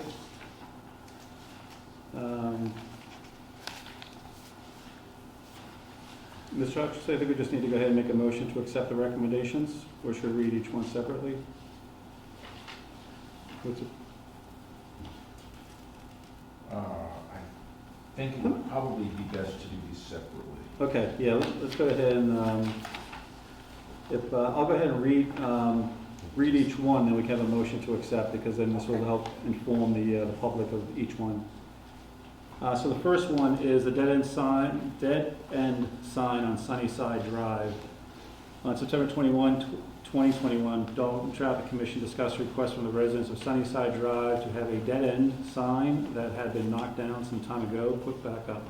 Traffic Commission discussed the proposal. Discussion included the fact that we could verify the sign had been knocked down and never replaced. Based upon the discussion, the Traffic Commission voted as follows. Traffic Commission voted to request that the Select Board approve the replacement of the dead end sign on Sunnyside Drive. With that, have a motion. So moved. Is there a second? Second. Any discussion? Hearing none. All in favor? Aye. Opposed? Abstentions? Motion carries. Next one is the no parking signs on Field Street Extension from COA parking lot to High Street. On September 21, 2021, the Dalton Traffic Commission discussed the request that the town erect no parking signs on the eastern side of Field Street Extension from the COA parking lot to High Street. Traffic Commission discussed the proposal. Discussion of the problem results from residents who are attending sporting events on the fields near the senior center parking on the road and creating a situation where emergency vehicles may not have access. It says CRA, but I assume COA or CRA. CRA, thank you, and business affiliate. Had erected temporary signs which helped, but it was felt that the permanent signs should be erected. Based on the discussion, Traffic Commission voted as follows. The Traffic Commission voted to request that the Select Board approve the replacement of no parking signs on the eastern side of Field Street Extension from the COA parking lot to High Street. The exact number of signs needed and placement to be determined by the Highway Superintendent. So moved. Is there a second? Second. Motion is second. Any discussion? Hearing none, all in favor? Aye. Opposed? Abstentions? Motion carries. Next one is no standing signs on Park Ave from Craneville School to Oak Street Extension. On September 21, 2021, Dalton Traffic Commission discussed a request from the Police Department that either no parking or no standing signs be erected on Park Ave to address issues caused by people waiting to pick up students at Craneville School that are blocking traffic on Park Ave.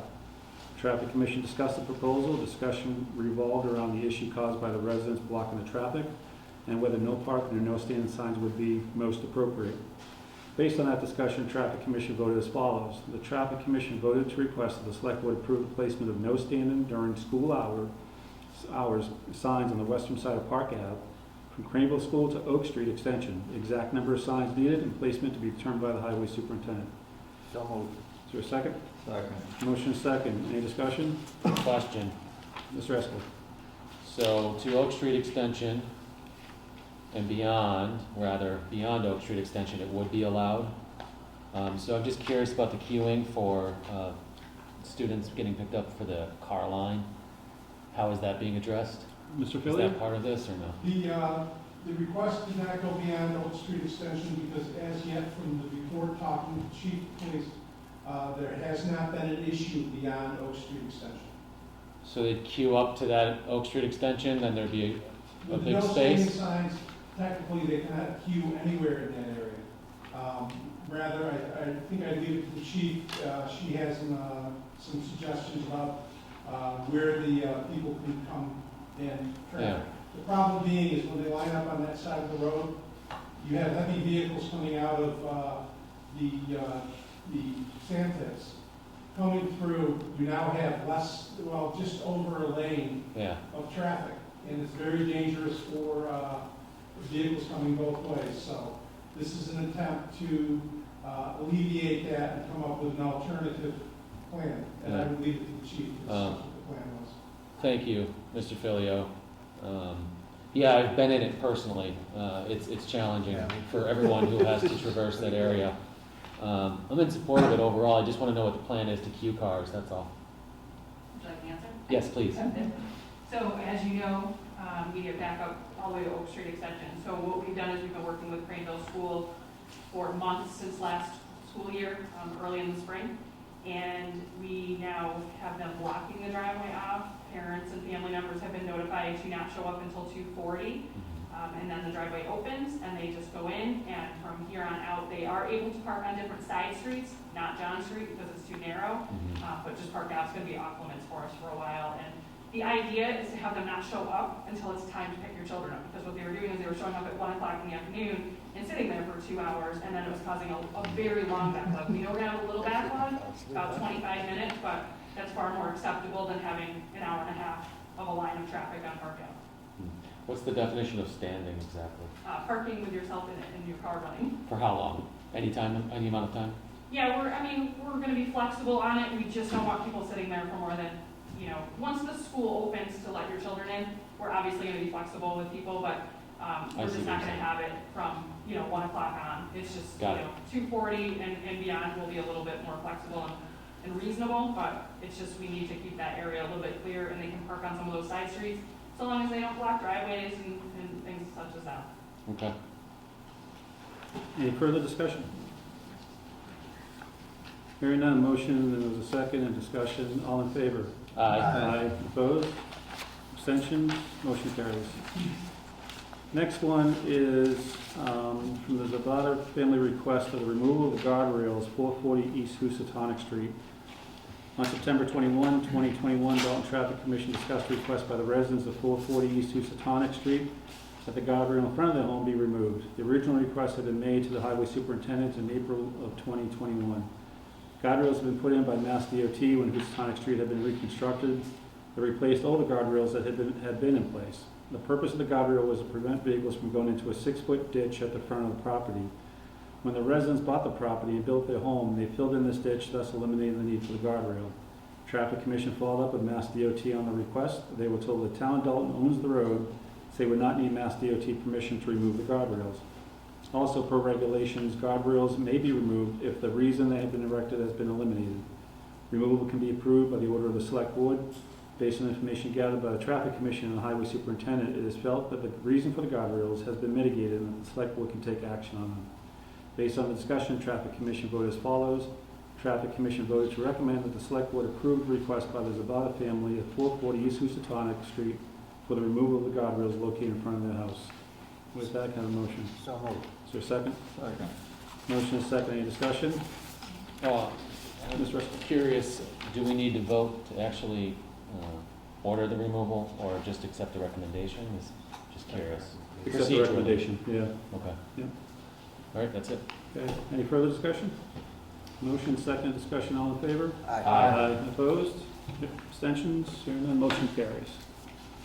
And thank you to the Traffic Commission, and I'd just like to make a note, Mr. Esco has served as chairman of that Traffic Commission. How many years, sir?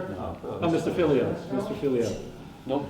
How many? Well, perfectly willing to let you. Exactly, we'll put him on. No, we hear there's another one sitting right next to you. I've been on the Traffic Commission since 1986. Well, thank you for all your work, and then Bill has taken over? As chairman, I'm remaining on the Traffic Commission. Okay, awesome. Thank you both.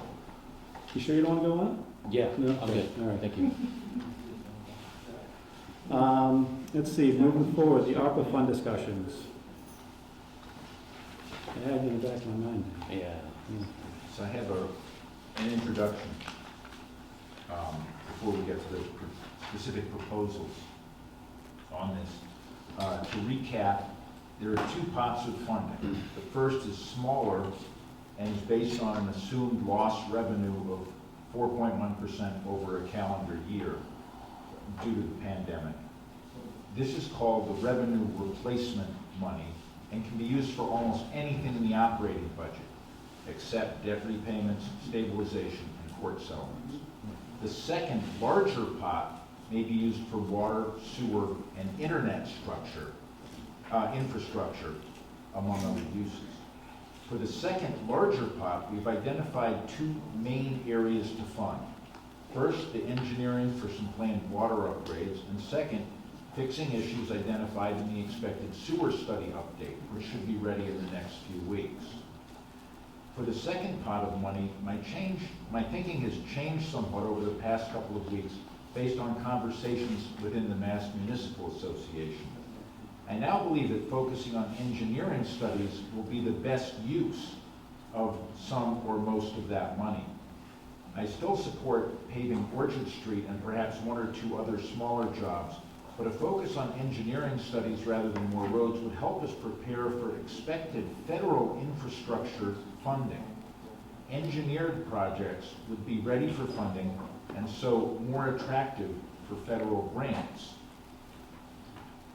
In addition, we have a request for about $73,816 from the police department as their competitive grant proposal for radio equipment was not accepted. This is for both the base radio and the receiver. I believe the police will have more on that soon. This is on top, to include the $20,000 granted last year for the same purpose.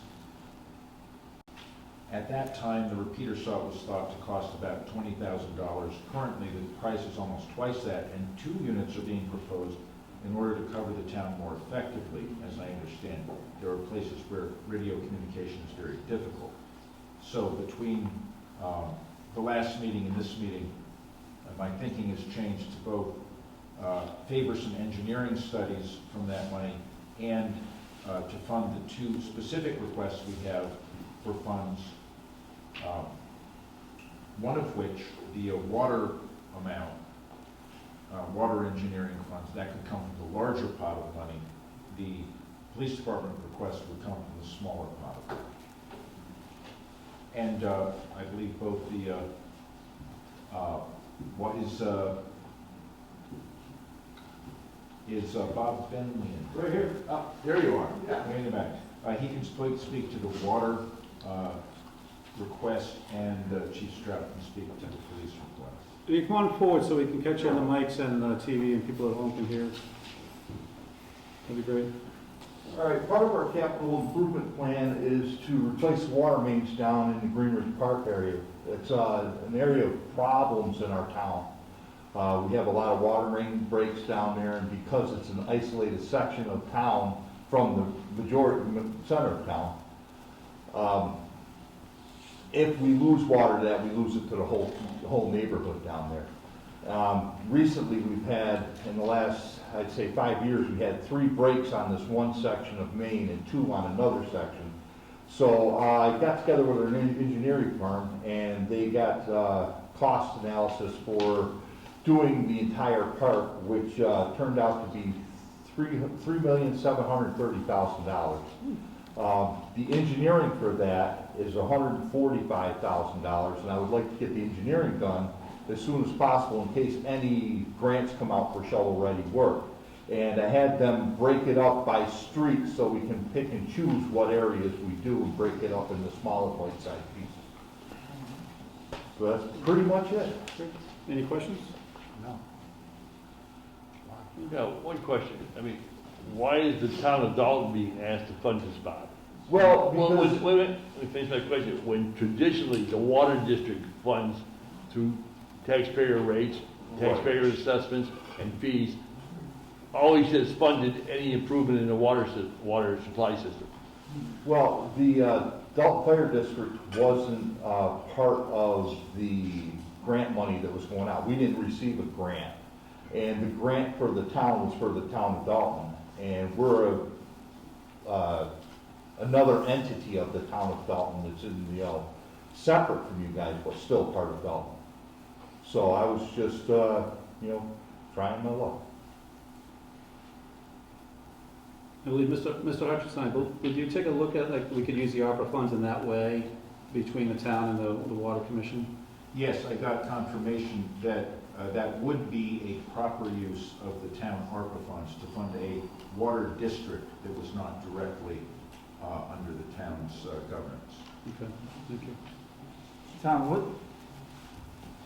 what would be left after, if we were to fund this in the next request, what would be left in the funds for paving the roads?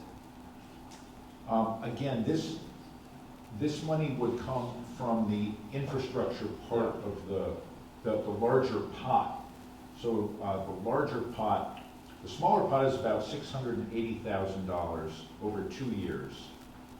And the total is about $1,950,000. So what would be left would be $1,270,000 roughly in the, I'm sorry, no, there is $1,270,000 in the larger pot. So taking out 145 would leave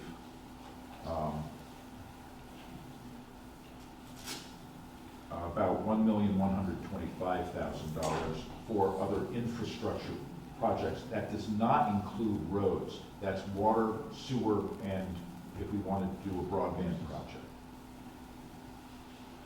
The roads are funded out. The roads are funded out of the smaller pot of 680, more or less, over 2 years. That's how you account for those dollars and where they can be placed in our funds, right? On the smaller pot, it's where we can allocate those within our budget or in our accounting mechanism. You have more flexibility in the smaller pot? Yes. Yeah. See, I think for me, it's 6 of one, half dozen of the other. I mean, you're going to be paying the taxes or you're going to be paying the taxes. You're going to be paying the taxes for us or you're going to be paying taxes to the water department. So it's, one way or the other, we're paying anyway, so, Conceivably, using this money for an engineering study for the water department would free up $145,000 somewhere else in the water department anyways, or at least in the form of an increased water rate. If they had to do it themselves, pay for it themselves. And I agree with the getting shovel-ready projects ready to go. Yeah, I agree with that. Yeah. I think that's a big opportunity, kind of fast tracks the engineering to be ready for shovel-ready grants that come down from the feds or the state to do sewer projects. Any other questions? I need a motion. Okay. I make a motion, we fund $145,000 for the engineering study for the water improvements in the Greenwich Park area. And being funded, just read this, funded by the American Rescue Plan. Yeah, funded by the American Rescue Plan. I'll second that. Motion is second, any discussion? Hearing none, all in favor? Aye. Opposed? Abstentions? Motion carries, and thank you for all you do. Thank you. Good job. Next one's for the police department request.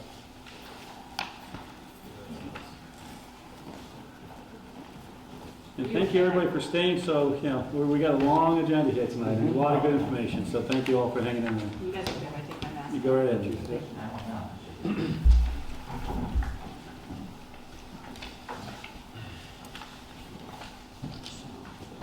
So while Becky is setting up, Excuse me, Chief. John and Jackie, thank you again so much.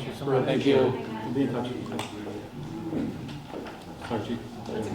so while Becky's setting up our audio display for you, I'm just going to go over a little bit about our history of our radios. In 2012, we had our very first repeater installed. We've had radio issues for pretty much as long as I can remember. I've been here almost 24 years. This is the worst it's ever been. So our original repeater was located on Merrill Road. It was installed in 2012. That repeater was a 45-watt non-commercial grade repeater. Quite frankly, it never should have been used for police communications. It didn't really work. It was just the cheaper option. During This gentleman does a presentation. Yeah, I'm sorry, I should have told you that. I put a folder on each of you It's right in front of you, John. with this so you can kind of go along with me. So during the pandemic, that building that the repeater was on, Merrill Road, had been shut down, sold by Crane and Company to a private company. During the pandemic, they shut it down. Eventually, there was no power to that building and our battery backup died. We were never notified that our repeater had died. We just knew that we had absolutely no radio communication from pretty much South Street at Hemlock Hill and further south. So we had no radio communication whatsoever. We have what's called the repeater tower. It was dead, it didn't work, and we didn't know why. So we had some radio people come in, we found out the repeater was dead, and the Chief Filio, Emergency Management, Berkshire County Sheriff's Department, and Pittsfield Communications jumped to action, and the Berkshire County Sheriff's Department loaned us a 100-watt repeater. So they loaned it to us, and Pittsfield Communications installed it on top of Cranville School. So the school committee, within hours, approved us using their location, so they were fantastic, because this was an emergency situation. We really had no radios. So we got a loaned 100-watt repeater for police-grade usage, and it did improve a little bit. So they were here the whole time. Welcome to my life. So it did improve a little bit of our communication. We thought this was going to be the answer. So if you remember back in the early spring, I requested, about $20,000 for a new 100-watt repeater. Then the leaves came out, and it wasn't working again. So we were very frustrated and upset because we still had radio communication and the repeater wasn't the answer. So I met with Pittsfield Communications multiple more times. We developed a plan, and we're going to show you. I'm actually going to read you a letter that was submitted by the Police Association, which is every member of our police department. You do have a copy of it. And this was written just a couple of days ago, and it says, Dalton Select Board and Dalton Town Manager. On behalf of the Dalton Police Association, I am humbly inquiring about the status of a known issue with the radio communication systems in the town of Dalton. As some of you may be aware, the Dalton Police Chief, Deanna Strout, has been working diligently on an ongoing radio communication issue within our town. The Berkshire County Sheriff's Department recently loaned radio equipment to us in an attempt to improve radio communications, which has not improved the overall performance of the radios on a long-term basis. It is the association's understanding that the only way to remedy the radio problem is to purchase additional equipment and place the equipment in several different locations throughout the town, increasing the existing infrastructure to boost the radio communication in the area. It is the Dalton Police Association's intention to bring forward our support and formal request for action to be taken to remedy the radio communication issue in whatever manner is required, thus allocating any funds from town budgets and any other resources towards this ongoing problem. The Dalton Police Association understands that we are in challenging times with limited resources, but this is an issue that is an emergency, and therefore we are asking for the town to act swiftly. Dalton police officers have numerous examples of poor radio communications that have and will continue to present an officer safety and community safety issue until the problem is solved. There have been many recent examples of radio issues that include serious medical incidents, motor vehicle stops, serious motor vehicle crashes, and other emergency situations that required officers to request for additional resources. If you can imagine being an officer responding to a serious call for service, recognizing you need additional resources, requesting for those services, and then not having any services in a timely manner because you could not be heard on the radio. It is only a matter of time before a lack of radio communication results in the serious injury of an officer or a member of the public. The Dalton Police Association greatly appreciates your consideration of this matter, and we are confident that you, as the Dalton Select Board and Dalton Town Manager, will address this ongoing safety concern regarding the radio communications, and the problem will not continue. Respectfully submitted, on behalf of all Dalton police officers and the Dalton Police Association, Officer Dorothy M. Litz. And on the second page, as you all can see, this was signed by myself, Sergeant Furlong, Sergeant Powell, Sergeant Bizzella, Officer Duryea, Officer Gaudette, Officer Baroli, Officer Miller, Officer Ballardini, Officer Bradley, Officer Litz, Officer Stefanik, and Officer Perry. That is 100% of our department has backed this and supports it. Also in this packet, there was an email that I previously submitted to the Select Board back in April from Sergeant Powell, who says, Chief Strout, I am sending this email to again inform you and voice my concern of the ongoing radio issues we are having. These issues are not limited to portable radios only. They extend to cruisers as well. As you know, the midnight shift splits the town in half each night to provide quality coverage across the entire town. The continuing issue we are having is that when one unit is in the south end of town, Green Ridge area and further south, and the other central or north, the officers cannot hear anything but static over their cruiser radio when the other unit is transmitting using their cruiser radio. We have had to constantly ask dispatch to relay all transmissions so we know that what each other is doing. This situation is even worse if one or both units are on their portable radios. You may not only not be able to hear one another, but dispatch sometimes only hears static or nothing at all. This is happening even when the south end unit is switching frequencies to the south tower. A major issue that has happened a few times now is the fact that dispatch cannot hear any radio broadcast at all if we're on outer Dalton Division Road, Washington Mountain Road, or Kirchner Road. This is both by portable and using the cruiser radios. I have had to resort to using my personal cell phone to call dispatch and keep them on the phone while we are on a call. I use my personal phone because the only cell service out that far south is AT&T, and our cruiser phones use Verizon. So needless to say, this is a real inconvenience and even bigger a safety issue. I dread to think if something were to happen and an officer had one opportunity to radio for help and no one heard them. This makes me very uneasy. I know this issue has been discussed in the past and it always seems to come down to money. I get that, but isn't safety supposed to trump dollars and cents? Respectfully, Sergeant Jeffrey Powell. Okay, it's okay. I got a minute. So, just so everyone understands what we do on a daily basis, we go out, this is our lifeline. So if we have an emergency, or my partner has an emergency, or an officer or a citizen has an emergency, this is what saves us. So if I call into dispatch and they can't hear me, what do, right? If I have someone I'm doing CPR on, I can't run back to my cruiser to let dispatch know, hey, I'm doing CPR. I need to be able to communicate on my radio to tell them, CPR in progress, send everyone, So this is a very frustrating, I can't sleep at night over this type of an issue. It's really something we should have dealt with a long time ago. Joe, do you have a USB on your computer? No, it's okay. You guys are going to do a radio broadcast, but I think we got the message. I really want you to hear this. I know, Okay. but the computer rebooted when I plugged it in, and it's taking forever. Yeah, still working on it. If you get to it, then Yeah. we can get to it. Technology. But Chief, It's based not upon, I Yeah. think, if I can just comment real quick, and just let's have a conversation, we can do a motion, but, and I believe Dave is on I from do. Pittsfield Communication. So the question I have, I think the question that's on the board's mind is that when this came before the board in April, or whenever it was, we said, okay, let's put the 20K in, and then the design change, right? So we had new learnings, right, We of did. the design. So walk us through that a little bit. Sure. So, and I'm going to do my best to explain it, and Dave will probably jump on and correct That's anything. fine, yeah, okay? Dave, just jump in when, yeah. So, the way I can best explain the system, Pittsfield Police Department uses the same setup that we have. Actually, Pittsfield Communications services our dispatch center, Hinsdale, Windsor, Pittsfield, that's who everyone is using currently. And what this does is it's going to put our own repeater, because we eventually have to give the loaned one back, our own repeater with all new antennas, and it's also we're going to pick an area in the north end of town, like somewhere around maybe Nessicus Middle School, hopefully on Nessicus Middle School, but that's still to be determined if we get approved for funding. And then we need a location down in the south end of town. We're going to get the repeater on Craneville. We're going to raise that up a little higher. And the way I can best explain this to you is think cell phone towers. We're going to have transmitter sites at these locations.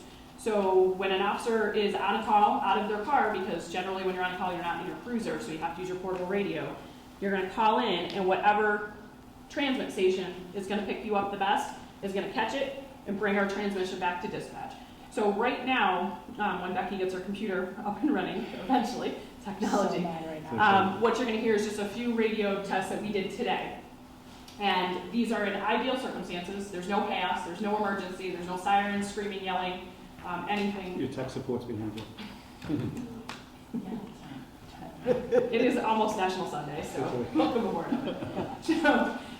So what we are talking about is dispatch can hear us, we cannot hear each other. So if we're on, say one officer is closer to a call, which happens frequently, we're on different ends of the town, we get sent to a call, one person gets in there, they radio an update, your partner can't hear you at all. Right, Officer Burling? Not a word. Not a word. So we can't hear each other. Dispatch can pick us up, but then they have to relay that information back. So we ran some radio communication tests today, and Gabby Taglieri, our communications director, was kind enough to take those transmissions and burn them onto a disc that I was just going to play a couple minutes of for you, so you could just, I'm bringing the ride along to you. So you might not want to go out with us in the cruiser and listen, but it's just a few minutes of, are you close? Yeah. Hopefully you guys can hear this. So we've got the Grab the microphone. microphone or time speakers on Well, I can't get it to work. So keep in mind, this is an officer requesting a radio check on their cruiser radio first, and then to the portable.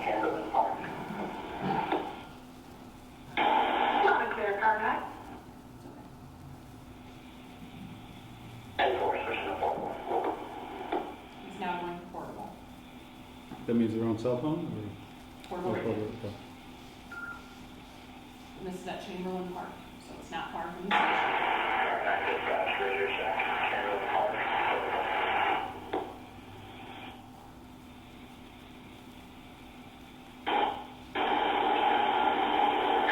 I can read you, there is a lot of static.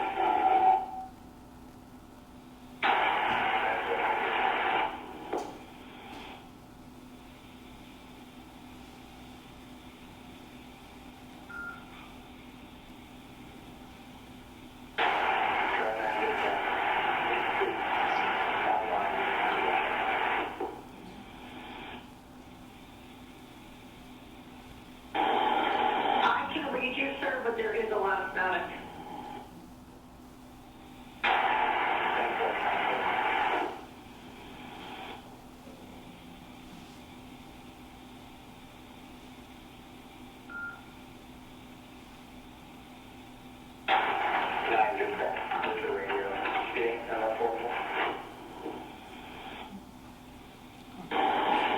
Negative, sir, I received nothing. So that was a radio call from his portable that she didn't copy at all. Didn't even know he called. So we went back to his cruiser to ask her if she heard it, and she did not. And that's still in the Chamberlain area? It was like, Yeah, he started at Chamberlain Park and went up into Hinsdale, up Hinsdale Road. Radio check. Hinsdale Road, town line. so that's at the town line of Hinsdale from his cruiser. On a clear car now. And force pressure for you. Now he's gonna go to portable, which is this one.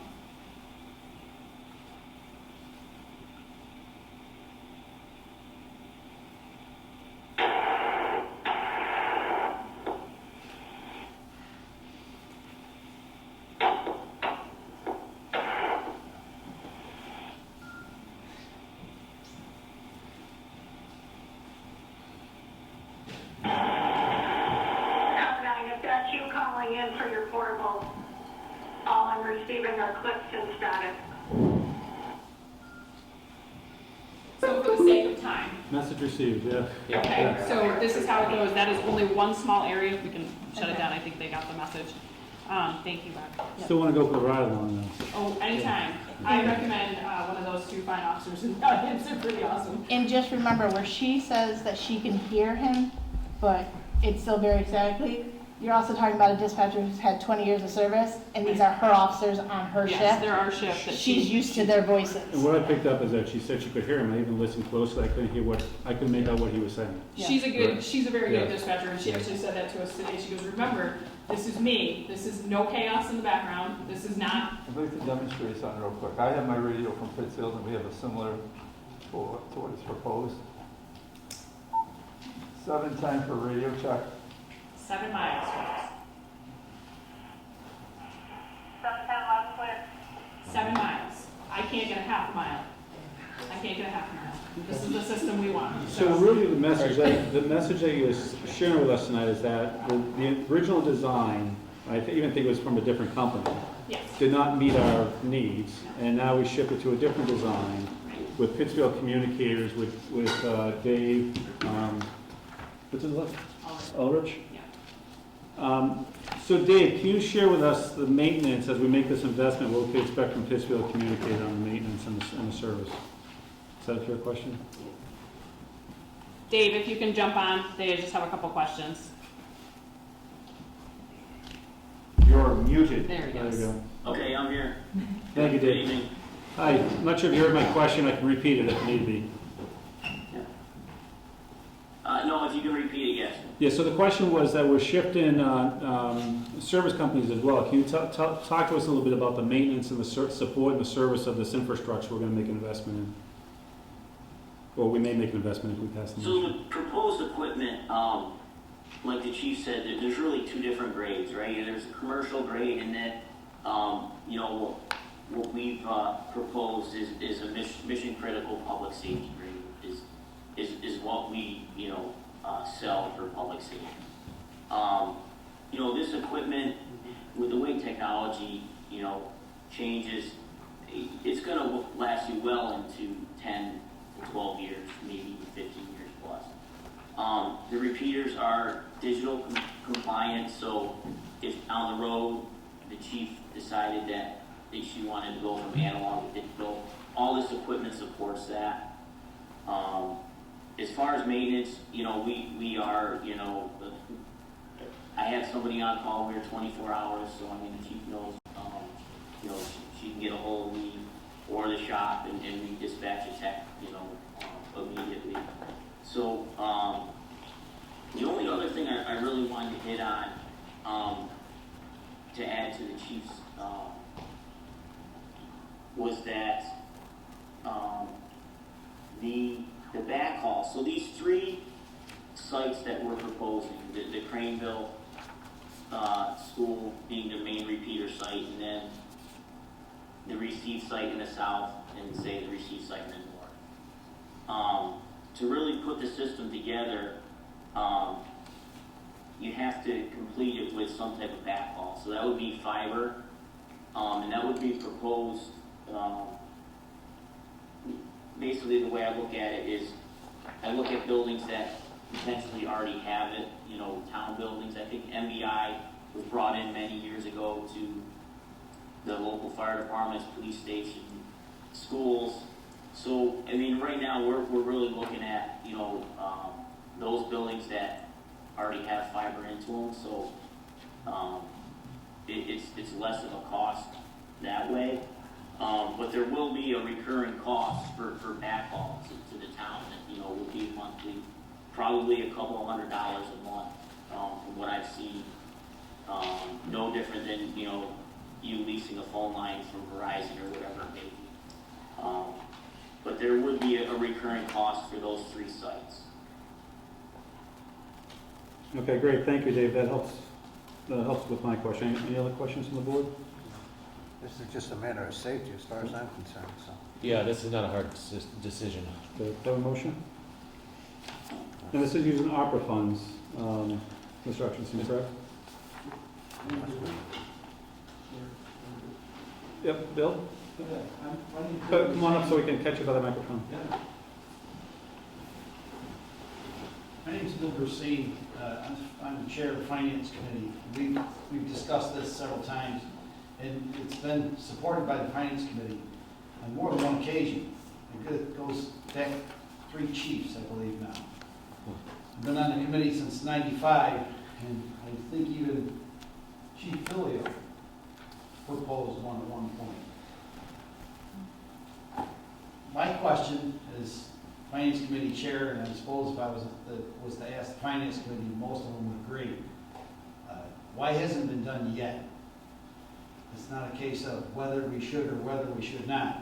It's, let's get this done, and not hold on to it any longer.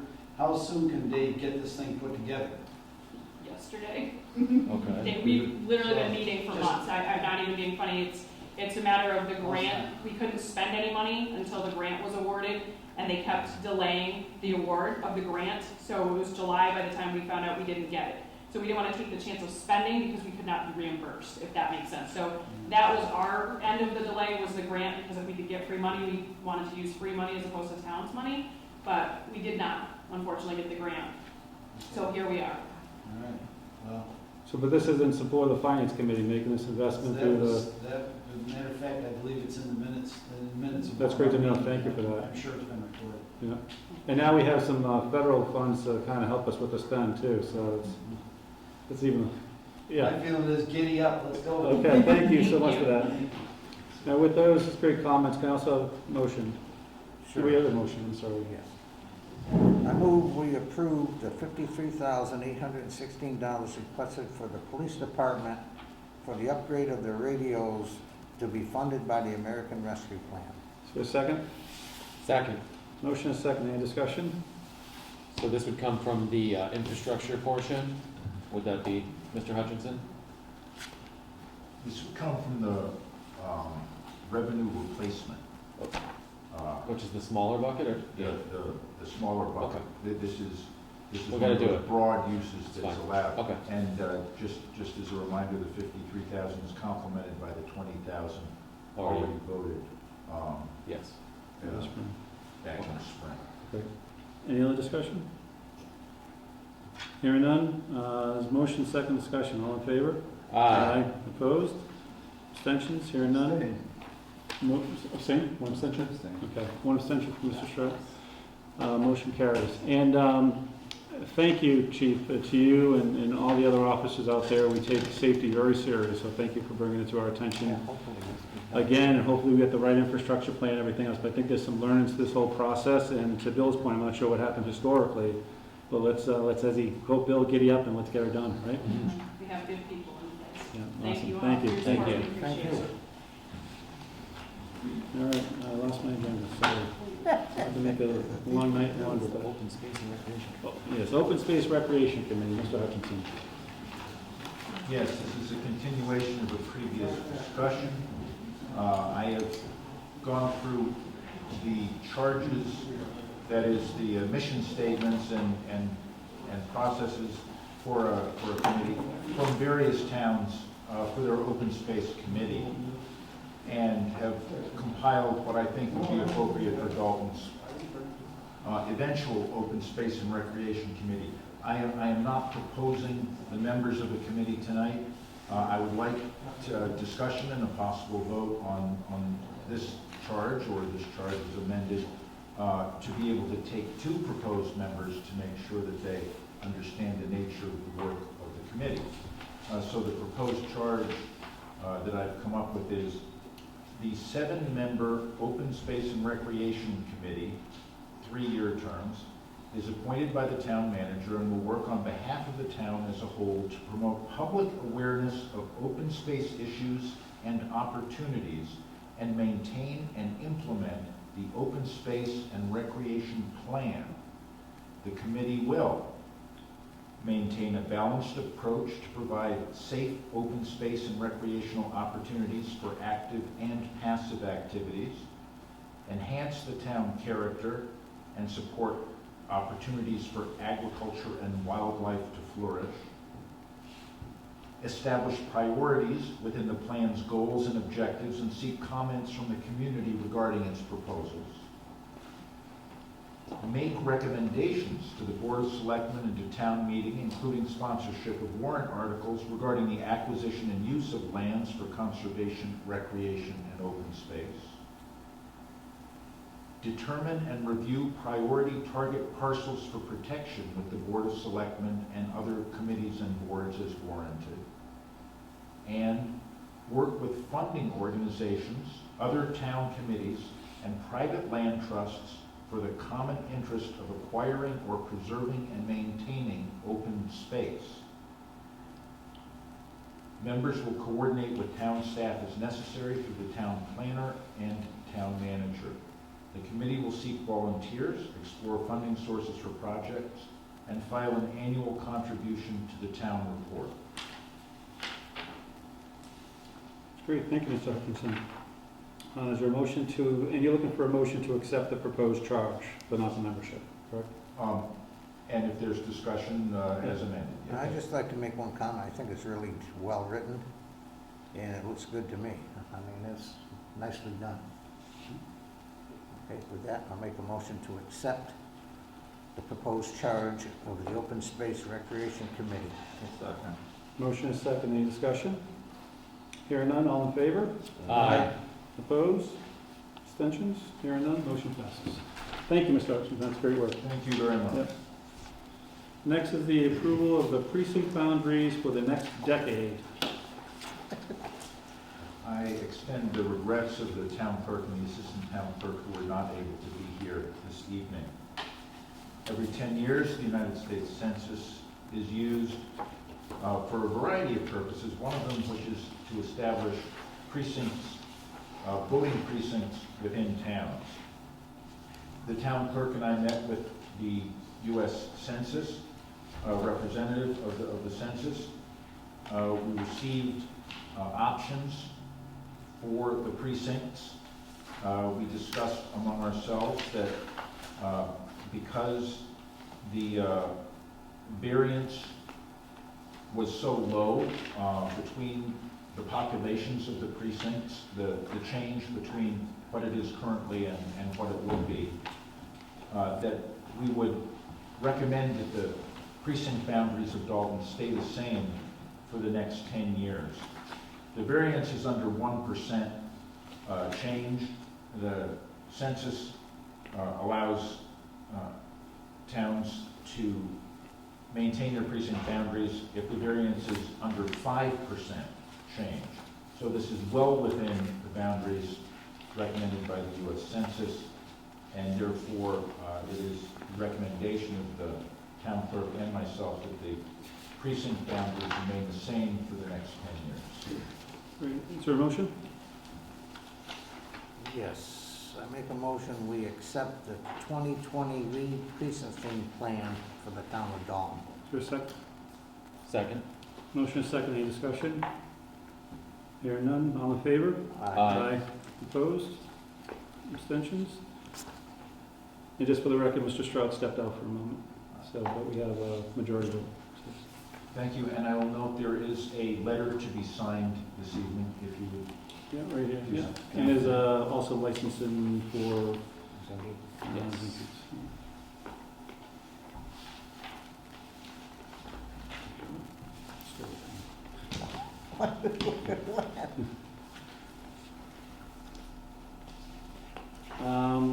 Okay, moving to request for a one-year contract extension for the Green Communities Grant. I'm pleased to report that the work for the Green Communities grant in question has been completed, and we do not need a one-year extension for that contract. Okay. That had to do with, among other things, replacing the lights in this building. So that can be taken. Okay. And number 18, the noise complaint for the roosters. I will motion to table that. Okay, is there a second to table? Okay. Motion is second to table, number 18, the noise complaint about roosters. Any discussion? Hearing none, all in favor? Aye. All in favor? I didn't hear votes, sorry. Yes. Aye. Opposed, abstentions? Okay, hearing none. Number 19, the town manager update. Thank you. We had a successful bidding process for the personnel classification and pay study and awarded the contract to Municipal Resources, Inc. for $14,900 with the possibility of paying more for additional job descriptions. Since our grant was for $25,000, we have the ability to expand the study as needed. We're currently working on position questionnaires in preparation for job description reviews. We received 2 bids for the Walker Brook preliminary engineering study, funded at 75% by the Federal Emergency Management Administration and 25% by town meeting. A well-known firm, GZA Geo Engineering, Inc., won the bid with a technical proposal scored as a tie with Tie and Bond and a price proposal of $123,276, well below the limit of $200,000. Good. River Run Apartments is finally accepting their responsibility to maintain River Street, and the town of Dalton is no longer going to be granting any exception to them for plowing, fixing potholes, etc. Since the town needs to treat all residents along private roads equally, and River Street Extension is not at this time a public way, nor has it been in the past, I sent a letter to residents of that street noting that the town will also no longer be granting an exception in the maintenance of River Street Extension, and said that they could petition the town to accept River Street Extension as a public way, along with noting it would be a town meeting decision and that the town clerk had more information. And several of them have contacted the town clerk for that information.